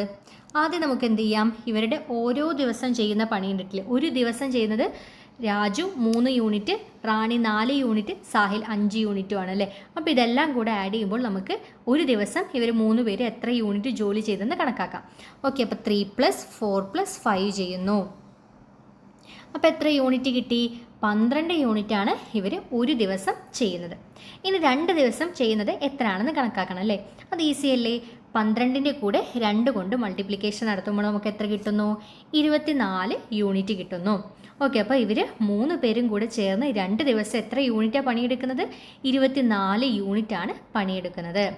ഓക്കെ, ഇനി ക്വസ്റ്റ്യനിൽ പിന്നീട് എന്താ പറയുന്നത്? നെക്സ്റ്റ് സ്റ്റെപ്പിൽ ക്വസ്റ്റ്യനിൽ പറയുന്നത് ബാക്കിയുള്ള ജോലി കണ്ടെത്തണം അല്ലേ. ഓക്കെ, അപ്പോൾ ഇതിൽ മൊത്തം 64 ആണെങ്കിൽ അതിലെന്താ പറഞ്ഞത്? 2 ദിവസം അവർ ചെയ്യുന്നത് എത്ര യൂണിറ്റാണ്? 24 യൂണിറ്റ് ആണ് അല്ലേ. ആ 24 60 - 24 ചെയ്യുമ്പോൾ 36 യൂണിറ്റ് ആണ് എന്ത് ചെയ്യുന്നത്? ബാക്കിയുള്ള ജോലി. ഓക്കെ, അപ്പോൾ 2 ദിവസം അവർ പണിയെടുത്തു അല്ലേ. ബാക്കിയുള്ള ദിവസങ്ങൾ പണിയെടുക്കുന്ന എത്ര യൂണിറ്റ് പണിയെടുക്കണം? 36 യൂണിറ്റ് പണിയെടുത്താലാണ് ആ ചെയ്തു വെച്ച ജോലി കംപ്ലീറ്റ് ആവുകയുള്ളൂ അല്ലേ. ഓക്കെ, അങ്ങനെ നോക്കിക്കേ, 36 യൂണിറ്റ് ഉണ്ട്. ഈ 36 യൂണിറ്റ് രാജു ചെയ്ത് തീർക്കണം. അപ്പോൾ രാജു ചെയ്ത് തീർക്കുകയാണെങ്കിൽ എത്ര ദിവസം കൊണ്ടാണ് രാജു ചെയ്ത് തീർക്കുക എന്ന് നോക്കണം. നോക്കിക്കേ, അതെങ്ങനെ കണക്കാക്കുക? എത്ര ദിവസങ്ങളാണ് രാജു പണിയെടുക്കേണ്ടത് നോക്കുന്നത് ബാക്കിയുള്ള ജോലിനെ രാജുവിൻ്റെ ഒരു ദിവസത്തെ ജോലി കൊണ്ട് എന്ത് ചെയ്താൽ മതി? ഹരണം ചെയ്താൽ മതി അല്ലേ. നോക്കിക്കേ, ബാക്കിയുള്ള ജോലി 36 ജോലികളാണ്, യൂണിറ്റ് ജോലികളാണ് ബാക്കിയുള്ളത്. രാജു ഒരു ദിവസം കൊണ്ട് രാജുവിൻ്റെ ഒരു ദിവസത്തെ ജോലി എന്ന് പറയുന്നത് എത്ര യൂണിറ്റാണ്? 3 യൂണിറ്റാണ്. അത് നമ്മൾ മുമ്പ് കണക്കാക്കിയിട്ടുണ്ട് അല്ലേ. അങ്ങനെയെങ്കിൽ നോക്കിക്കേ, 36 ഡിവൈഡ് ബൈ 3 ചെയ്യുമ്പോൾ എത്ര കിട്ടുന്നു? 12 ദിവസം എന്ന് കിട്ടുന്നു. ഓക്കെ, അപ്പോൾ ക്ലിയർ ആയില്ലേ? രാജു 12 ദിവസം കൊണ്ടാണ് ബാക്കിയുള്ള പണികളെല്ലാം തീർക്കുന്നതെന്ന് മനസ്സിലായില്ലേ? ക്ലിയർ ആയില്ലേ? ഒന്നും കൂടെ നമുക്ക് ഡിസ്കസ് ചെയ്യാം. ഫസ്റ്റ് എന്ത് ചെയ്യുന്നു? ആദ്യം നമുക്ക് എത്ര യൂണിറ്റ് പണികളാണ് ഉള്ളതെന്ന് കണക്കാക്കി. അത് 60 യൂണിറ്റ് ആയിരുന്നു. ഇനി അടുത്തത് എന്ത് ചെയ്യുന്നു? ഓരോരുത്തരും എത്ര യൂണിറ്റ് ജോലി വീതമാണ് ഒരു ദിവസം കൊണ്ട് തീർക്കുന്നതെന്ന് നോക്കി. അത് കഴിഞ്ഞിട്ട് അതിൽ നിന്നും 2 ദിവസവും എത്ര യൂണിറ്റ്, 2 ദിവസം 3 പേരും കൂടെ 2 ദിവസം ജോലി എടുത്താൽ എത്ര യൂണിറ്റ് പണികൾ തീർക്കുമെന്ന് നോക്കിയില്ലേ. ഇനി 2 ദിവസം കഴിഞ്ഞാൽ ബാക്കിയുള്ള ദിവസങ്ങളിൽ ഒറ്റയ്ക്ക് പണിയെടുക്കണമല്ലോ. അപ്പോൾ ബാക്കിയുള്ള ദിവസങ്ങളിൽ രാജു ഒറ്റയ്ക്ക് പണിയെടുക്കാൻ എത്ര ജോലി ഉണ്ടെന്ന് നോക്കിയപ്പോൾ 36 യൂണിറ്റ് രാജു ഒറ്റയ്ക്ക് ചെയ്തു തീർക്കണം അല്ലേ. അത് മനസ്സിലായി. ഇനി അത് കഴിഞ്ഞിട്ട് എന്ത് ചെയ്തു? രാജുവിന് എത്ര അധിക ദിവസം വേണം നോക്കണം അല്ലേ. രാജു ഒരു ദിവസം 3 യൂണിറ്റ് പണിയാണ് എടുക്കുന്നത്. അങ്ങനെയെങ്കിൽ ബാക്കിയുള്ള പണി 36 പണികളാണ് ഉള്ളത് യൂണിറ്റ്. 36 യൂണിറ്റ് ഡിവൈഡ് ബൈ ഒരു ദിവസം 3 യൂണിറ്റ് വെച്ച് പണി ചെയ്യുമെങ്കിൽ 12 ദിവസം എടുക്കും രാജുവിന് പണി പൂർത്തീകരിക്കാൻ. ക്ലിയർ ആയില്ലേ? അപ്പോൾ നമുക്ക് നോക്കിക്കേ, ഏതാണ് നമ്മുടെ ഓപ്ഷൻ കറക്റ്റായിട്ട് വന്നത്? ഓപ്ഷൻ സി ആണ്. ഓപ്ഷൻ സി 12 ആണ് ഉത്തരം വരുന്നത്. ക്ലിയർ ആയില്ലേ? നെക്സ്റ്റ് നമുക്ക് അടുത്തൊരു ചോദ്യത്തിലേക്ക് പോവാം. ഇത് ഈ ക്വസ്റ്റ്യൻ എന്ന് പറയുന്നത് ഇമ്പോർട്ടൻ്റ് ആയിട്ടുള്ളതാണ്. അപ്പോൾ ഒന്ന് ശ്രദ്ധിച്ചിരിക്കണം, എന്നാലേ മനസ്സിലാവുള്ളൂ. അപ്പോൾ നോക്കുക, ഓരോ സ്റ്റെപ്പുകളും ഇമ്പോർട്ടൻ്റ് ആയിട്ടുള്ളതാണ്. അപ്പോൾ ക്വസ്റ്റ്യൻ വായിക്കുകയാണ്.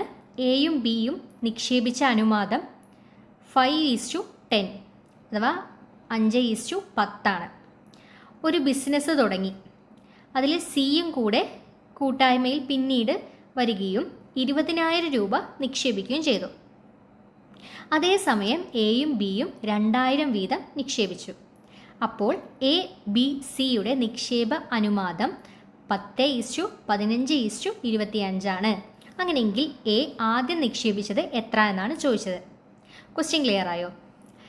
ആദ്യം എന്ത് ചെയ്യുന്നു, എയും ബിയും കൂടിയിട്ട് ഒരു ബിസിനസ് തുടങ്ങാൻ വേണ്ടിയിട്ട് ഒരു എമൗണ്ട് നിക്ഷേപിക്കുകയാണ്. എത്രയാണെന്ന് പറയുന്നില്ല. ആ എമൗണ്ട് 5:10 അഥവാ 5:10 എന്ന റേഷ്യോയിലാണ് എന്ത് ചെയ്യുന്നത്, എമൗണ്ട് ബിസിനസ്സിലേക്ക് ഇറക്കിയത്. അത് കഴിഞ്ഞിട്ട് എന്ത് ചെയ്തു, പിന്നീട് ഇവർ രണ്ടുപേരും കൂടാതെ സി എന്ന് പറയുന്ന മറ്റൊരാളും കൂടെ ഈ കൂട്ടായ്മയിലേക്ക് വരികയും അയാൾ എന്ത് ചെയ്തു, എമൗണ്ട് പറയുന്നുണ്ട് 20,000 രൂപ എന്ത് ചെയ്തു, ഈ ബിസിനസ് ചെയ്യാൻ വേണ്ടിയിട്ട് ഇവരുടെ 3 പേരുടെയും കൂടെ നിക്ഷേപിച്ചു. അത് കഴിഞ്ഞ് എയും ബിയും എന്ത് ചെയ്യുന്നു, അതേസമയം തന്നെ 2,000 രൂപ നിക്ഷേപിച്ചു. ഓക്കെ, അപ്പോൾ എ ബി സി ഇവർ 3 പേരും നിക്ഷേപിച്ചതിൻ്റെ അനുപാതം എങ്ങനെ വന്നു, 10:15:25 അങ്ങനെയെങ്കിൽ എ ആദ്യം നിക്ഷേപിച്ചത് അഥവാ എയും ബിയും കൂടി ആദ്യം ഒരു നിക്ഷേപണം നടത്തിയില്ലേ, അത് എത്ര രൂപയാണെന്നാണ് കണക്കാക്കേണ്ടത്. ക്വസ്റ്റ്യൻ ക്ലിയർ ആയെന്ന് കരുതുന്നു. ഇനി ഓപ്ഷൻസ് വായിക്കാം. ഓപ്ഷൻ എ 4,000 രൂപ, ഓപ്ഷൻ ബി 5,000 രൂപ, ഓപ്ഷൻ സി 5,500 രൂപ, ഓപ്ഷൻ ഡി 6,000 രൂപ. നമുക്കിനി ഇതെങ്ങനെയാണ് സോൾവ് ചെയ്യുന്നത് നോക്കാം. അപ്പോൾ ക്വസ്റ്റ്യനിൽ പറഞ്ഞിരിക്കുന്നത് എന്താണ്, അവസാനമായിട്ട് എയും ബിയും സിയും കൂടി ഒരു ബിസിനസ് നടത്താൻ വേണ്ടി നിക്ഷേപണം നടത്തിയില്ലേ, അതിൻ്റെ അനുപാതം 10:15:25 ആണ് അല്ലേ. ഇനി നമ്മൾ ചെയ്യാൻ വേണ്ടി പോകുന്നത് എന്താണ്, ഇതിൻ്റെ 5 കൊണ്ട് ഡിവിഷൻ നടത്തിയിട്ട് ആ ഒരു റേഷ്യോനെ ചെറുതാക്കാം. നോക്കിക്കേ എങ്ങനെയാണ്, 10നെ 5 കൊണ്ട് ഡിവിഷൻ ചെയ്യുമ്പോൾ 2 കിട്ടും. ഇനി 15നെ 5 കൊണ്ട് ഡിവൈഡ് ചെയ്യുമ്പോൾ എത്ര കിട്ടും, 3 കിട്ടും. ഇനി 25നെ 5 കൊണ്ട് ഡിവിഷൻ നടത്തുമ്പോൾ നമുക്ക് എത്ര കിട്ടും, 5 കിട്ടും അല്ലേ. അപ്പോൾ ഇവ തമ്മിലുള്ള റേഷ്യോ എന്ന് പറയുന്നത് 2:3:5 ആക്കിയിട്ട് എടുത്തിട്ടുണ്ട്. ഇനി അടുത്ത സ്റ്റെപ്പിൽ നമ്മൾ എന്താ ചെയ്യുന്നത് വെച്ചാൽ സിയുടെ ഭാഗം എത്ര എന്ന് കണ്ടെത്താം. നോക്കിക്കേ, സിയുടെ ഭാഗം കണ്ടെത്തുന്നത് എങ്ങനെയാണ്, 5x = 2,000. ഓക്കെ, അപ്പോൾ ഇവിടെ റേഷ്യോ കിട്ടിയിട്ടുണ്ട് 5 ആണെന്ന്. അപ്പോൾ 5x = എത്ര വന്നു, 20,000 എന്ന് കിട്ടിയിട്ടുണ്ട്. ഇവിടെ പറഞ്ഞിട്ടുണ്ട് നിക്ഷേപിച്ച എമൗണ്ട് എത്രയാണ്, 20,000 രൂപയാണെന്ന് ക്വസ്റ്റ്യനിൽ ഓൾറെഡി തന്നിട്ടുണ്ട്. ഇനി ഇവിടെ എക്സിൻ്റെ വാല്യൂ കണക്കാക്കാം. നോക്കിക്കേ, x = എങ്ങനെ വരും, 20,000 ഡിവൈഡഡ് ബൈ 5 ചെയ്യുമ്പോൾ 4,000 ആണ് എക്സിൻ്റെ വാല്യൂ കിട്ടിയിട്ടുള്ളത്. ക്ലിയർ ആയില്ലേ? ഇനി നോക്കുക, ഇതേപോലെ നമുക്ക് എന്ത് കണ്ടെത്തണം, ക്വസ്റ്റ്യനിൽ പറഞ്ഞിരിക്കുന്നത് എ ആദ്യം നിക്ഷേപിച്ച തുകയാണ് കണ്ടെത്തുന്നത്. പക്ഷെ നമ്മൾ ഇവിടെ കണ്ടെത്തുന്നത് രണ്ടാമത് നിക്ഷേപിച്ച തുക കണ്ടെത്താം. ഓക്കെ, അപ്പോൾ രണ്ടാമത് നിക്ഷേപിച്ച തുക എന്ന് പറയുന്നത് നോക്കുക, എന്ത് ചെയ്യുന്നു, 2x അല്ലേ. അഥവാ ഇവിടെ എന്ത് പറഞ്ഞിട്ടുണ്ട്, അവരുടെ റേഷ്യോ എന്ന് പറയുന്നത് 2 ആയിട്ട് കണക്കാക്കിയിട്ടുണ്ട്. അപ്പോൾ 2x എന്ന് പറയുന്നത് 2 × 4,000. എക്സിൻ്റെ വാല്യൂ ഓൾറെഡി നമ്മൾ കണ്ടെത്തിയിട്ടുണ്ട് 4,000 ആണെന്ന്. 2 × 4,000 ചെയ്യുമ്പോൾ 8,000 രൂപയാണ് എ നിക്ഷേപിച്ചത്. അഥവാ അവസാനമായിട്ട് എയും ബിയും സിയും കൂടി നിക്ഷേപണം നടത്തിയതിൽ എ നിക്ഷേപിച്ചത് 8,000 രൂപയാണ്. ഓക്കെ, അപ്പോൾ നമ്മൾ എന്ത് ചെയ്യണം, ഇതിൽ എയും ബിയും തമ്മിലുള്ള വ്യത്യാസം കണ്ടെത്തണം. ഓക്കെ, എന്ന് വെച്ചാൽ നോക്കിക്കേ, ക്വസ്റ്റ്യനിൽ പറയുന്നുണ്ട് എയും ബിയും 2,000 വീതം നിക്ഷേപിച്ചു അല്ലേ. അത് നമ്മൾ എന്ത് ചെയ്യണ്ട, ഇതിലൂടെ കണക്കാക്കേണ്ട ആവശ്യമില്ല. കാരണം എന്താണ്, ആ നിക്ഷേപിച്ച തുക രണ്ടാമത് നിക്ഷേപിച്ചതാണ്. ക്വസ്റ്റ്യൻ ചോദിച്ചിട്ടുള്ളത് ആദ്യം നിക്ഷേപിച്ചതല്ലേ. അപ്പോൾ എന്ത് ചെയ്യുന്നു, ആ 8,000-ൽ നിന്നും ആ 2,000 കുറയ്ക്കുമ്പോൾ നമുക്ക് എത്ര കിട്ടുന്നു, 6,000 രൂപയാണ് നിക്ഷേപണ തുക എന്ന് മനസ്സിലായി. ക്ലിയർ ആയില്ലേ? അപ്പോൾ എ എത്ര രൂപയാണ് നിക്ഷേപിച്ചത്, 6,000 രൂപയാണ് ആദ്യത്തെ ബിസിനസ്സിന് വേണ്ടിയിട്ട് നിക്ഷേപിച്ചതെന്ന് മനസ്സിലായി. ക്ലിയർ ആയില്ലേ? വളരെ ഈസി ആയിട്ട് നമുക്ക് സോൾവ് ചെയ്യാൻ കഴിയും. ആദ്യം നമ്മൾ എന്താ ചെയ്തത്, അവരുടെ അനുപാതം കണ്ടെത്തിയില്ലേ. അനുപാതം കണ്ടെത്തി അതിനെ എന്ത് ചെയ്യുന്നു, ഒന്ന് ചെറുതാക്കുന്നു. അനുപാതം ക്വസ്റ്റ്യനിൽ തന്നെ തന്നിട്ടുണ്ട്, അതിനെ എന്ത് ചെയ്യുന്നു, ഒന്ന് ചെറുതാക്കി എടുക്കുന്നു. എന്നിട്ട് സിയുടെ ഭാഗം എത്ര എന്ന് കണ്ടെത്തി, എക്സിൻ്റെ വാല്യൂ കണ്ടെത്തിയില്ലേ. എന്ത് ചെയ്യുന്നു, അടുത്ത നെക്സ്റ്റ് സ്റ്റെപ്പിൽ എ എത്ര രൂപയാണ് നിക്ഷേപിച്ചത് എന്ന് കണക്കാക്കുന്നു. എ നിക്ഷേപിച്ചത് കണക്കാക്കിയത് എപ്പോഴാണ്, രണ്ടാമത്തെ ബിസിനസ് തുടങ്ങാൻ വേണ്ടിയിട്ടുള്ള നിക്ഷേപണത്തിൽ നിക്ഷേപിച്ചതിൻ്റെയാണ് കണക്കാക്കിയിട്ടുള്ളത് അല്ലേ. അതിലെന്ത് ചെയ്തു, 2,000 രൂപ വീതം നിക്ഷേപിച്ചിട്ടുണ്ടെന്ന് മനസ്സിലാക്കി. അപ്പോൾ എന്ത് ചെയ്യുന്നു, ആ രണ്ടാമതിൽ നിന്നും കിട്ടിയ തുകയിൽ നിന്ന് എന്ത് ചെയ്യുന്നു, 2000 രൂപയെ കുറയ്ക്കുന്നു. അപ്പോൾ നമുക്ക് ആദ്യം നിക്ഷേപിച്ച തുക എത്രയായി കിട്ടി, 6000 രൂപയായിട്ട് കിട്ടിയിട്ടുണ്ട്. ഓക്കെ, ക്ലിയർ ആയില്ലേ? അപ്പോൾ നമുക്ക് പറയാം ഇതിലെ ഏതാണ് കറക്റ്റായിട്ടുള്ള ഉത്തരം? ഓപ്ഷൻ ഡി ആണ് അല്ലേ. കറക്റ്റായിട്ടുള്ള ഉത്തരം വരുന്ന ഓപ്ഷൻ ഡി ആണ്, 6000 ആണ് കറക്റ്റായിട്ട് വരുന്നത്. ക്ലിയർ ആയില്ലേ? നമുക്കിനി അടുത്തൊരു ചോദ്യത്തിലേക്ക് പോയാലോ? ക്വസ്റ്റ്യൻ വായിക്കാം. തുടർച്ചയായ 4 ഒറ്റ സംഖ്യകളുടെ ആകെ തുക 976. അങ്ങനെയെങ്കിൽ ആ 4ൽ ഏറ്റവും ചെറിയ ഒറ്റ സംഖ്യ ഏതെന്നാണ് ചോദിച്ചിരിക്കുന്നത്. ക്വസ്റ്റ്യൻ ക്ലിയർ ആയോ? തുടർച്ചയായ 4 ഒറ്റ സംഖ്യകളുണ്ട്. അതിൽ അവ തമ്മിൽ ആഡ് ചെയ്യുമ്പോൾ നമുക്ക് എത്ര കിട്ടും? 976 കിട്ടും. അങ്ങനെയെങ്കിൽ 4ൽ ഏറ്റവും ചെറിയ ഒറ്റ സംഖ്യ ഏതെന്നാണ് കണ്ടെത്താൻ പറഞ്ഞിട്ടുള്ളത്. ഓപ്ഷൻസ് വായിക്കാം. Option A 243, option B 241, option C 223 and option D 213. ഇനി നമുക്ക് ഇതെങ്ങനെയാണ് സോൾവ് ചെയ്യുന്നത് നോക്കാം. അപ്പോൾ ഇത് ചെയ്യാൻ ഒരു ഈസി ആയിട്ടൊരു മെത്തേഡ് ഉണ്ട്. ഇപ്പോൾ ക്വസ്റ്റ്യനിൽ പറഞ്ഞിട്ടുണ്ടല്ലേ തുടർച്ചയായിട്ടുള്ള നമ്പേഴ്സാണെന്ന് പറഞ്ഞു അല്ലേ. ഓക്കെ, അപ്പോൾ തുടർച്ചയായിട്ടുള്ള നമ്പേഴ്സ് എന്ന് പറയുമ്പോൾ അവരുടെ ആവറേജ് ആദ്യം കണക്കാക്കുക, അഥവാ ശരാശരി കണക്കാക്കുമ്പോൾ നമുക്ക് എന്ത് കിട്ടും? ഈ ഒരു സീരീസിലെ അഥവാ ഈ ഒരു ശ്രേണിയിലെ മധ്യഭാഗത്തുള്ള സംഖ്യ നമുക്ക് കണ്ടെത്താൻ കഴിയും. ക്ലിയർ ആയോ? തുടർച്ചയായിട്ടുള്ള സംഖ്യ എടുക്കുകയാണെങ്കിൽ തുടർച്ചയായിട്ടുള്ള ശ്രേണിയിലുള്ള, അഥവാ തുടർച്ചയായെന്ന് മീൻസ് ഒറ്റ സംഖ്യ ആവാം, അല്ലെങ്കിൽ ഇരട്ട സംഖ്യ ആവാം, അല്ലെങ്കിൽ 2 സംഖ്യകളുടെ പൊതുവ്യത്യാസം ഒരേപോലെയുള്ളതായിട്ട് വരുന്ന സീരീസൊക്കെ ആവാം. ഓക്കെ, അങ്ങനെ ഒരു സീരീസ് എടുക്കുകയാണെങ്കിൽ, അങ്ങനെ ഒരു ശ്രേണി എടുക്കുകയാണെങ്കിൽ അതിൽ നമുക്കതിൻ്റെ മിഡിൽ അഥവാ മധ്യഭാഗത്തിലുള്ള നമ്പർ കാണുന്നത് എങ്ങനെയാണ്? അതിൻ്റെ ആവറേജ് കണ്ടെത്തിയാൽ മതി. ഓക്കെ, ഇവിടെ തുക തന്നിട്ടുണ്ടല്ലോ, അപ്പോൾ നമുക്കത് ഈസി ആയിട്ട് കണ്ടെത്താൻ കഴിയും. നോക്കുക, ശ്രദ്ധിക്കുക. ഇപ്പോൾ ഇവിടെ മധ്യസംഖ്യ കാണുന്നത് എങ്ങനെയാണ്? 976 ആണ് തുക എന്ന് തന്നിട്ടുണ്ട്. മൊത്തം എത്ര സംഖ്യകളാണുള്ളത്? 4 സംഖ്യകളാണ് അല്ലേ. തുടർച്ചയായ 4 ഒറ്റ സംഖ്യകളാണെന്ന് ക്വസ്റ്റ്യനിൽ തന്നിട്ടുണ്ട്. അപ്പോൾ 976 ഡിവൈഡ് ബൈ 4 ചെയ്യുമ്പോൾ നമുക്ക് എത്ര കിട്ടും? 244 കിട്ടും. ഓക്കെ, അപ്പോൾ ഇതിലെ ഈ ഒരു സീരീസിലെ സെൻറ്ററിലുള്ള നമ്പർ എത്രയാണെന്ന് കിട്ടിയിട്ടുണ്ട്?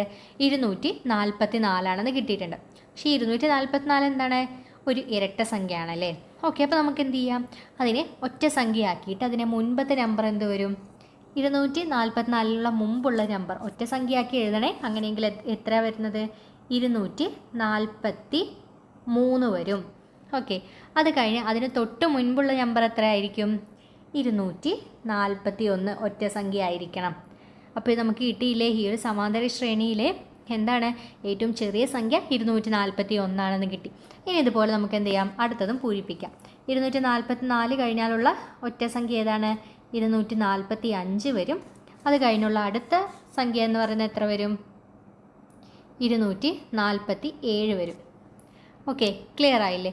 ഇത്രയേ ഉള്ളൂ. നമുക്കപ്പോൾ ഉത്തരം കിട്ടിയിട്ടുണ്ട്. എത്രയാണ് നമ്മുടെ ഏറ്റവും ചെറിയ സംഖ്യ എന്ന് പറയുന്ന ഒറ്റ സംഖ്യ വരുന്നത്? 241 ക്ലിയർ ആയില്ല? അപ്പോൾ ഇത്തരത്തിലുള്ള ക്വസ്റ്റ്യൻസ് ഒക്കെ വരുന്ന സമയത്ത്, അഥവാ തുടർച്ചയായിട്ടുള്ളത് ഒറ്റ സംഖ്യ അല്ലെങ്കിൽ തുടർച്ചയായിട്ടുള്ള ഇരട്ട സംഖ്യ അല്ലെങ്കിൽ അവരുടെ ഡിഫറൻസ് അഥവാ പൊതുവ്യത്യാസം ഒരേപോലെയുള്ള തുടർച്ചയായിട്ടുള്ള സംഖ്യകളൊക്കെ തരികയാണെങ്കിൽ നമുക്ക് അവയുടെ തുകയും തന്നിട്ടുണ്ട് എങ്കിൽ ഒറ്റ സംഖ്യ ഏത്, ഏറ്റവും ചെറിയ സംഖ്യ ഏതൊക്കെ കണ്ടെത്താൻ വേണ്ടിയിട്ട് നമ്മൾ എന്ത് ചെയ്യുന്നു? അവരുടെ ആവറേജ് കണ്ടെത്തുമ്പോൾ, ശരാശരി കണ്ടെത്തുമ്പോൾ നമുക്ക് എന്ത് കിട്ടുന്നു? അവരുടെ മധ്യഭാഗത്തുള്ള നമ്പർ കിട്ടുന്നു. ക്ലിയർ ആയില്ലേ? ഇത് വെച്ച് നമ്മൾ ചെയ്തു. അപ്പോൾ ഇത്രയേ ഉള്ളൂ. ഇനി നമുക്ക് എന്ത് ചെയ്യാം? അടുത്തൊരു ക്വസ്റ്റ്യനിലേക്ക് പോവാം. നോക്കിക്കേ, ഇത് വളരെ ഈസി ആയിട്ട് നമുക്ക് ചെയ്യാൻ കഴിയുന്ന ഒരു ടൈപ്പ് ഓഫ് ക്വസ്റ്റ്യൻ ആണ്. ശ്രദ്ധിച്ചിരിക്കുക. ക്വസ്റ്റ്യൻ വായിക്കാം. ഒരു പ്രത്യേക കോഡ് ഭാഷയിൽ ഹാൻഡ് എന്നത് 27 എന്നും വർക്ക് എന്നത് 67 എന്നും എഴുതാം. എങ്കിൽ ബോട്ട് എന്നത് എങ്ങനെ എഴുതും എന്നാണ് ചോദിക്കുന്നത്. ഓക്കെ, അപ്പോൾ ഹാൻഡ് എന്ന് പറയുന്നത് എങ്ങനെയാക്കി എഴുതിയിട്ടുണ്ട്?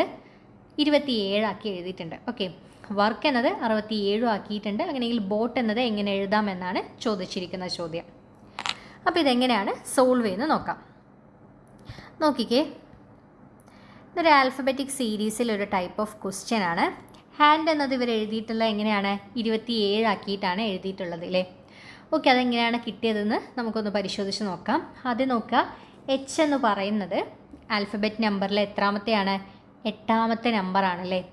8ാമത്തെ നമ്പറിൽ വരുന്നതാണ് എച്ച് എന്ന് പറയുന്ന ആൽഫബറ്റ്. അതേപോലെ അടുത്ത ലെറ്ററായ എ നോക്കിക്കേ, അത് എത്രാമത്തെ ആൽഫബറ്റാണ്? 1ാമത്തെ ആൽഫബറ്റാണ്. ഇനി നെക്സ്റ്റ് വരുന്നത് എൻ ആണ്. എൻ എന്ന് പറയുന്നത് 14ാമത്തെ ആൽഫബറ്റാണ്. ഡി എന്നതോ 4ാമത്തെ ആൽഫബറ്റുമാണ്. അപ്പോൾ നമുക്ക് എന്ത് ചെയ്യാം, ഈ ഓരോ ലെറ്റേഴ്സും കിട്ടിയല്ലോ, ഇതിൻ്റെ തുക കണ്ടു നോക്കാം. അഥവാ 8 കൂട്ടണം 1 കൂട്ടണം 14 കൂട്ടണം 4 ചെയ്യുമ്പോൾ നമുക്ക് എത്ര കിട്ടുന്നു? 27 കിട്ടുന്നു. അങ്ങനെയാണ് നമുക്ക് എന്ത് മനസ്സിലാക്കാം, ഹാൻഡ് എന്നത് 27 കിട്ടിയത്. എങ്ങനെയായിരുന്നു നോക്കിക്കേ. ആദ്യം അതിൻ്റെ ഓരോ ആൽഫബറ്റ്സും ഉണ്ടല്ലോ, അത് വരുന്ന നമ്പർ ഏതാണെന്ന് നമ്മൾ ഈ ഒരു ചാർട്ട് യൂസ് ചെയ്തിട്ട് കണ്ടെത്തിയിട്ടുണ്ട്. എന്നിട്ട് എന്ത് ചെയ്യുന്നു, അതിൻ്റെ ആ നമ്പേഴ്സ് എല്ലാം തുക കണ്ടെത്തുന്നു. അങ്ങനെ നമുക്ക് ഹാൻഡ് എന്ന് പറയുന്നത് 27 കിട്ടി. ഇതേ മാതൃക തന്നെയാണോ വർക്ക് ഫോളോ ചെയ്തിട്ടുള്ളതെന്ന് നോക്കാം. നോക്കിക്കേ, അടുത്ത വേർഡ് വർക്കാണ് അല്ലേ. വർക്ക് എന്ന് പറയുന്നത് എത്രയാണ്? 67 കിട്ടി, 67 കിട്ടിയിട്ടുണ്ട് അല്ലേ. അതെങ്ങനെ കിട്ടിയെന്ന് നോക്കിയാലോ. നോക്കിക്കേ, ഡബ്ല്യു എന്നത് എത്രാമത്തെ ആൽഫബറ്റാണ്? 23ാമത്തെ ഇംഗ്ലീഷ് ആൽഫബറ്റാണ് അല്ലേ. ഇനി ഒ നോക്കിക്കേ, ഒ എന്നത് 15ാമത്തെ ആൽഫബറ്റാണ്. ഇനി ആറാണെങ്കിലോ, ആറ് എത്രയാണ്? നോക്കുക, ആറ് എന്ന് പറയുന്നത് 18ാമത്തെ ആൽഫബറ്റാണ്. ഇനി കെ എന്താണ്? 11th ആൽഫബറ്റാണ് അല്ലേ. ഓക്കെ, അപ്പോൾ ആദ്യം എന്ത് ചെയ്യുന്നു, ഓരോ ആൽഫബറ്റിലെ ഓരോന്നും എത്രാമത്തെ നമ്പറിലാണ് ഉള്ളത് നോക്കുന്നു. അത് നോക്കിയിട്ട് എന്ത് ചെയ്യുന്നു, അതിൻ്റെ തുക കണ്ടെത്തുന്നു. അപ്പോൾ 23 കൂട്ടണം 15 കൂട്ടണം 18 കൂട്ടണം 11 ചെയ്യുമ്പോൾ നമുക്ക് എത്ര കിട്ടുന്നു? തുക 67 എന്ന് കിട്ടി. ഓക്കെ, ക്ലിയർ ആയില്ലേ? ഇതേപോലെ തന്നെ ആയിരിക്കും എന്തും ചെയ്യേണ്ടത്, ബോട്ടും ചെയ്യേണ്ടത്. അത് നമുക്കൊന്ന് കണ്ടെത്തി നോക്കിയാലോ. നോക്കിക്കേ, ശ്രദ്ധിച്ചിരിക്കുക. ഈ ബോട്ടിൽ ബി എന്ന് പറയുന്നത് സെക്കൻഡ് ആൽഫബറ്റ് ആണ് അല്ലേ. 2ാമത്തെ ആൽഫബറ്റാണ് ബി എന്ന് പറയുന്നത്. ഒ ആണെങ്കിലോ അത് 15ാമത്തെ ആൽഫബറ്റാണ്. എ എന്ന് പറയുന്നത് 1ാമത്തെ ആൽഫബറ്റാണ്. ടി എന്ന് പറയുന്നത് 20th ആൽഫബറ്റുമാണ് അല്ലേ. ഓക്കെ, അങ്ങനെയെങ്കിൽ നോക്കുക, 2 കൂട്ടണം 15 കൂട്ടണം 1 കൂട്ടണം 20. ഓക്കെ, അപ്പോൾ ഇത് എത്രയാണ് വരുന്നത്? എല്ലാം കൂടെ ആഡ് ചെയ്യുമ്പോൾ നമുക്ക് 38 കിട്ടുന്നു. ഓക്കെ, ക്ലിയർ ആയില്ലേ ഏത് ഫോർമാറ്റിലാണ് ചെയ്തതെന്ന്? ഒന്നുമില്ല, ജസ്റ്റ് എന്ത് ചെയ്യുന്നു, അതിൻ്റെ ആൽഫബറ്റിക് ചാർട്ട് യൂസ് ചെയ്തിട്ട് ഓരോ ലെറ്റേഴ്സും ഏതിലൊക്കെയാണ്, ഏത് ആൽഫബറ്റ് നമ്പറിലാണ് ഉൾക്കൊള്ളുന്നത് നോക്കി, എന്നിട്ട് എന്ത് ചെയ്യുന്നു, ആ ആൽഫബറ്റിൻ്റെ നമ്പേഴ്സ് എല്ലാം കൂടെ സം ചെയ്യുന്നു, തുക കാണുന്നു. അപ്പോൾ നമുക്കൊരു നമ്പർ കിട്ടി. അതാണ് ഇവരിവിടെ എന്ത് ചെയ്തിട്ടുള്ളത്, ഇവിടെ പറഞ്ഞിട്ടുള്ളത്. ക്ലിയർ ആയില്ലേ? ഇനി നമുക്ക് മറ്റൊരു ക്വസ്റ്റ്യനിലേക്ക് പോവാം. അപ്പോൾ അങ്ങനെയെങ്കിൽ ഇതിൻ്റെ ഉത്തരം ഏതാണ്? ഓപ്ഷൻ എ 38 ആണ് ഉത്തരം വരുന്നത്.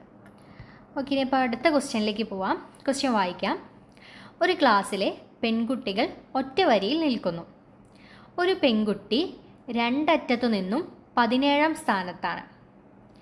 ക്ലാസ്സിൽ എത്ര പെൺകുട്ടികളുണ്ട് എന്നാണ് ചോദിച്ചിരിക്കുന്നത്. ഓക്കെ, അപ്പോൾ ക്വസ്റ്റ്യൻ ക്ലിയർ ആയെന്ന് വിചാരിക്കുന്നു. ഒന്നും കൂടെ റിപ്പീറ്റ് ചെയ്യാണ്.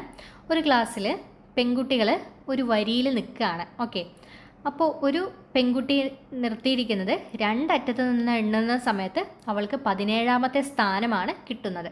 ഓക്കെ, ഫ്രണ്ടിൽ നിന്ന് എണ്ണുന്നു, അതുപോലെ ബാക്കിൽ നിന്ന് എണ്ണുന്നു, അങ്ങനെയുള്ള 2 സൈഡിൽ നിന്ന് എണ്ണുന്ന സമയത്ത് ആ കുട്ടി വരുന്നത് 17ാമത്തെ സ്ഥാനത്താണ്. എങ്കിൽ ക്ലാസ്സിൽ എത്ര പെൺകുട്ടികളുണ്ടെന്നാണ് ചോദിച്ചിരിക്കുന്ന ചോദ്യം. ക്ലിയർ ആയില്ലേ? ഇതെങ്ങനെയാണ് സോൾവ് ചെയ്യുന്നത് നോക്കാം. നോക്കിക്കേ, ഫസ്റ്റ് നമ്മൾ എന്ത് ചെയ്യുന്നു, പെൺകുട്ടികളുടെ സ്ഥാനം വരിയുടെ ഇടത്തു നിന്നും വലത്തു നിന്നും 17 ആണെന്ന് ക്വസ്റ്റ്യനിൽ തന്നിട്ടുണ്ട് അല്ലേ. ഇനി ആകെ പെൺകുട്ടികളുടെ എണ്ണമാണ് ചോദിച്ചിരിക്കുന്നത് അല്ലേ, ക്വസ്റ്റ്യനിൽ പറഞ്ഞിട്ടുള്ളത്.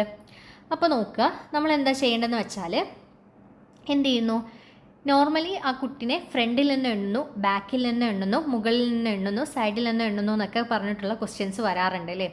ആ സമയത്ത് നമ്മൾ എന്താ ചെയ്യേണ്ടതെന്ന് വെച്ചാൽ ആ കുട്ടിയുടെ എണ്ണം കാണാൻ 2 വശത്തുമുള്ള സ്ഥാനങ്ങൾ കൂട്ടി അതിൽ നിന്നും 1 കുറയ്ക്കണം. അഥവാ ഫ്രണ്ടിൽ നിന്നും 17 ആണ്, ബാക്കിൽ നിന്നും 17 ആണെന്ന് പറഞ്ഞു അല്ലേ. അത് രണ്ടും കൂടെ കൂട്ടിയിട്ട് 1 കുറയ്ക്കണം അല്ലേ. അതെന്തുകൊണ്ടാണ്? കാരണം ആ പെൺകുട്ടീനെ 2 തവണ എണ്ണുന്നില്ലേ, അതുകൊണ്ടാണ് അങ്ങനെ ചെയ്യുന്നത്. ക്ലിയർ ആയോ? ഫ്രണ്ടിൽ നിന്നും എണ്ണുന്നുണ്ട്, ബാക്കിൽ നിന്നും ആ പെൺകുട്ടിനെ എണ്ണുന്നുണ്ട്. അങ്ങനെയാണ് 17ാമത്തെ സ്ഥാനം വരുന്നത്. അപ്പോൾ നമ്മൾ എന്ത് ചെയ്യുന്നു, ഇതിൽ 17 + 17 ചെയ്യുന്നു. എന്നിട്ട് എന്ത് ചെയ്യുന്നു, 2 സ്ഥാനത്ത് നിന്നും ആ കുട്ടിനെ എണ്ണിയത് കൊണ്ട് എന്ത് ചെയ്യുന്നു, അതിൽ 1 കുറയ്ക്കുന്നു. നോക്കിക്കേ, 17ഉം 17 നമുക്ക് എത്ര കിട്ടും? 34 കിട്ടും അല്ലേ. ഈ 34ൽ നിന്ന് എന്ത് ചെയ്യുന്നു, 1 കുറയ്ക്കുന്നു. അപ്പോൾ നോക്കിക്കേ, 33 കുട്ടികളാണ് ആ ക്ലാസ്സിൽ ആകെ ഉള്ളത്. ആ വരിയിൽ നിന്നിട്ടുള്ളത് 33 കുട്ടികളാണെന്ന് മനസ്സിലായി. ക്ലിയർ ആയോ?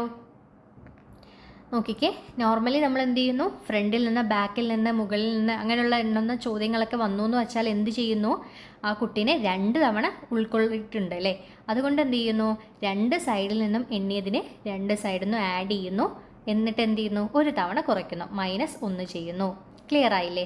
അപ്പോൾ നമുക്ക് കിട്ടി ഉത്തരം ബി ആണ്. ഓപ്ഷൻ ബി ആണ് കറക്റ്റ് ഉത്തരം. എത്രയാണ്? 33 വരുന്നത്. ഓക്കെ, ക്ലിയർ ആയില്ലേ? 10 സംഖ്യകളുടെ ശരാശരി 12 ആണെന്ന് തന്നിട്ടുണ്ട്. ഓരോ സംഖ്യയിൽ നിന്നും 3 വീതം കുറച്ചാൽ പുതിയ ശരാശരി എത്രയായിരിക്കുമെന്നാണ് ചോദിച്ചിരിക്കുന്നത്. ഇത്തരത്തിലുള്ള ക്വസ്റ്റ്യൻസ് ഒക്കെ ഒരുപാട് ചോദിക്കാറുള്ളതാണ്. ഇമ്പോർട്ടൻ്റ് ആയിട്ടുള്ളൊരു ക്വസ്റ്റ്യനാണ്. ഇതിന് വേറെ വേറെ പാറ്റേൺസിൽ ചോദിക്കാം. ഇപ്പോൾ ഇവിടെ തന്നിട്ടുള്ളത് എന്താണ്? 12 ശരാശരിയാണ് അല്ലേ. അതിൽ നിന്നും 3 കുറയ്ക്കാനാണ് പറഞ്ഞിട്ടുള്ളത്. ഇതുപോലെ കൂട്ടാനും അതുപോലെ ഗുണിക്കാനും അങ്ങനെയുള്ള കുറേ ക്വസ്റ്റ്യൻസ് ഒക്കെ വരാറുണ്ട്. ഒന്നുമില്ല, വളരെ സിമ്പിളാണ്. കാരണം ഇതിൽ ശരാശരിയിൽ നിന്നും കുറയ്ക്കാനാണല്ലോ പറഞ്ഞിട്ടുള്ളത്. അപ്പോൾ എത്രയാണോ കുറയ്ക്കുന്നത് അത് ജസ്റ്റ് ഒന്ന് ആ ശരാശരിയിൽ നിന്നും കുറച്ചാൽ മതി. ഓക്കെ, ഇപ്പോൾ 12ൽ നിന്നും 3 കുറച്ചാൽ എത്രയാണ് കിട്ടുന്നത്? നോക്കിക്കേ, 9 കിട്ടുക അല്ലേ. അപ്പോൾ നമുക്ക് പറയാം ഇവിടുത്തെ ഉത്തരം ഓപ്ഷൻ ഡി 9 പറയാം. ഓക്കെ, ഇതേപോലെ ഇനി വേറൊരു ടൈപ്പും ചോദിക്കാം. എങ്ങനെയാണ്? ഇപ്പോൾ ഒരു 10 സംഖ്യയുള്ള ശരാശരി 12 തന്നെയാണ്. അപ്പോൾ അതിൽ നിന്നും ഓരോ സംഖ്യയിൽ നിന്നും 3 വീതം കൂട്ടിയാൽ എത്ര വരും എന്ന് ചോദിക്കാറുണ്ട്. ഓക്കെ, അങ്ങനെയെങ്കിൽ അത് നോക്കിയേ, അതെങ്ങനെയാണ് വരിക? 12ൻ്റെ കൂടെ +3 ചെയ്യുക. ഓക്കെ, അപ്പോൾ അത് എത്രയാണ് വരുന്നത്? അപ്പോൾ അതായിരിക്കും അതിൻ്റെ ശരാശരി എന്ന് പറയുന്നത്. ഓക്കെ, അപ്പോൾ കൂട്ടിയാൽ പുതിയ ശരാശരി ഏതാണോ അതായിരിക്കും അതിൻ്റെ അപ്പോഴത്തെ ഇനി ചെയ്യുന്ന ശരാശരി എന്ന് പറയുന്നത്. നോക്കിക്കേ, 12 + 3 ചെയ്യുമ്പോൾ 15 കിട്ടും അല്ലേ. അപ്പോൾ ഇവിടുത്തെ പുതിയ ശരാശരി എത്രയാണ്? 15 കിട്ടിയിട്ടുണ്ട്.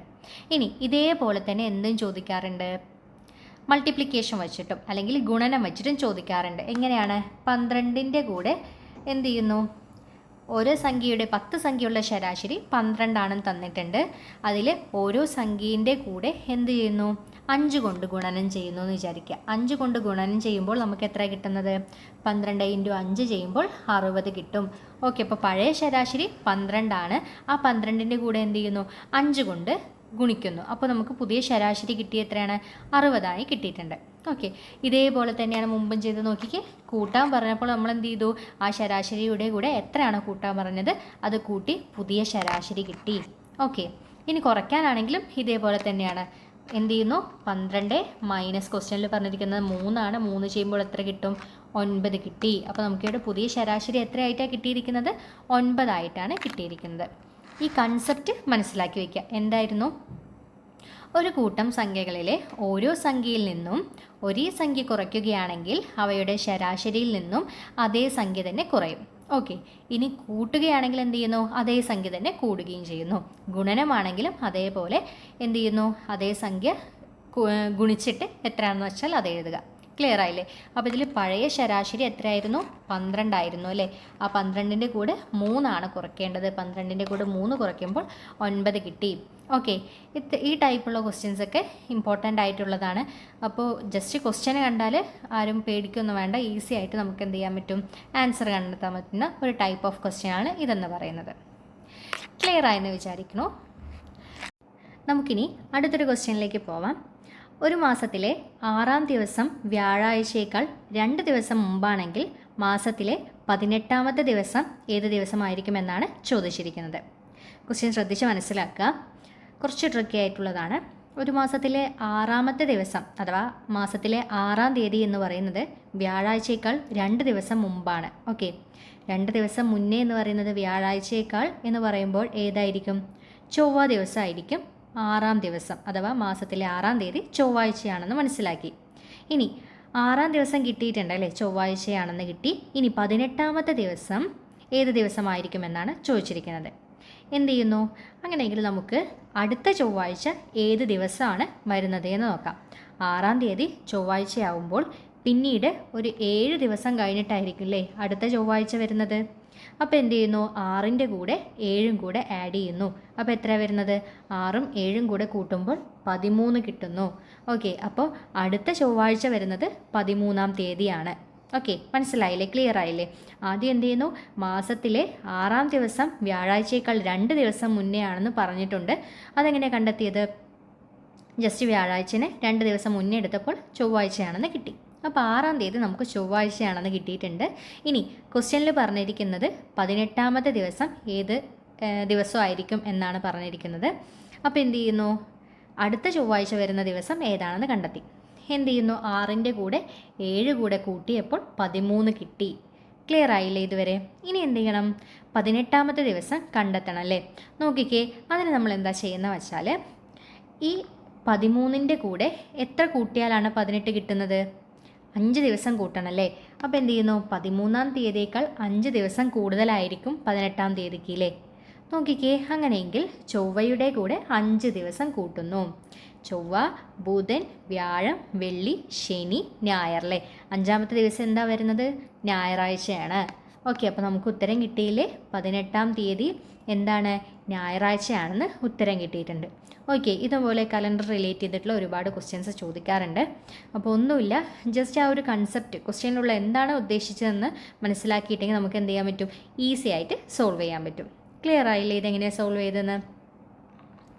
അപ്പോൾ ഇത്രയേ ഉള്ളൂ ക്ലാസ്സസ്. ഇതിൽ നമുക്ക് ഉത്തരം കണ്ടെത്തിയല്ലോ അല്ലേ. സി, ഞായറാഴ്ചയാണ് ഉത്തരം വന്നിട്ടുള്ളത്. അപ്പോൾ ഇത്രയേ ഉള്ളൂ ക്ലാസ്സസ് ഇന്നത്തെ.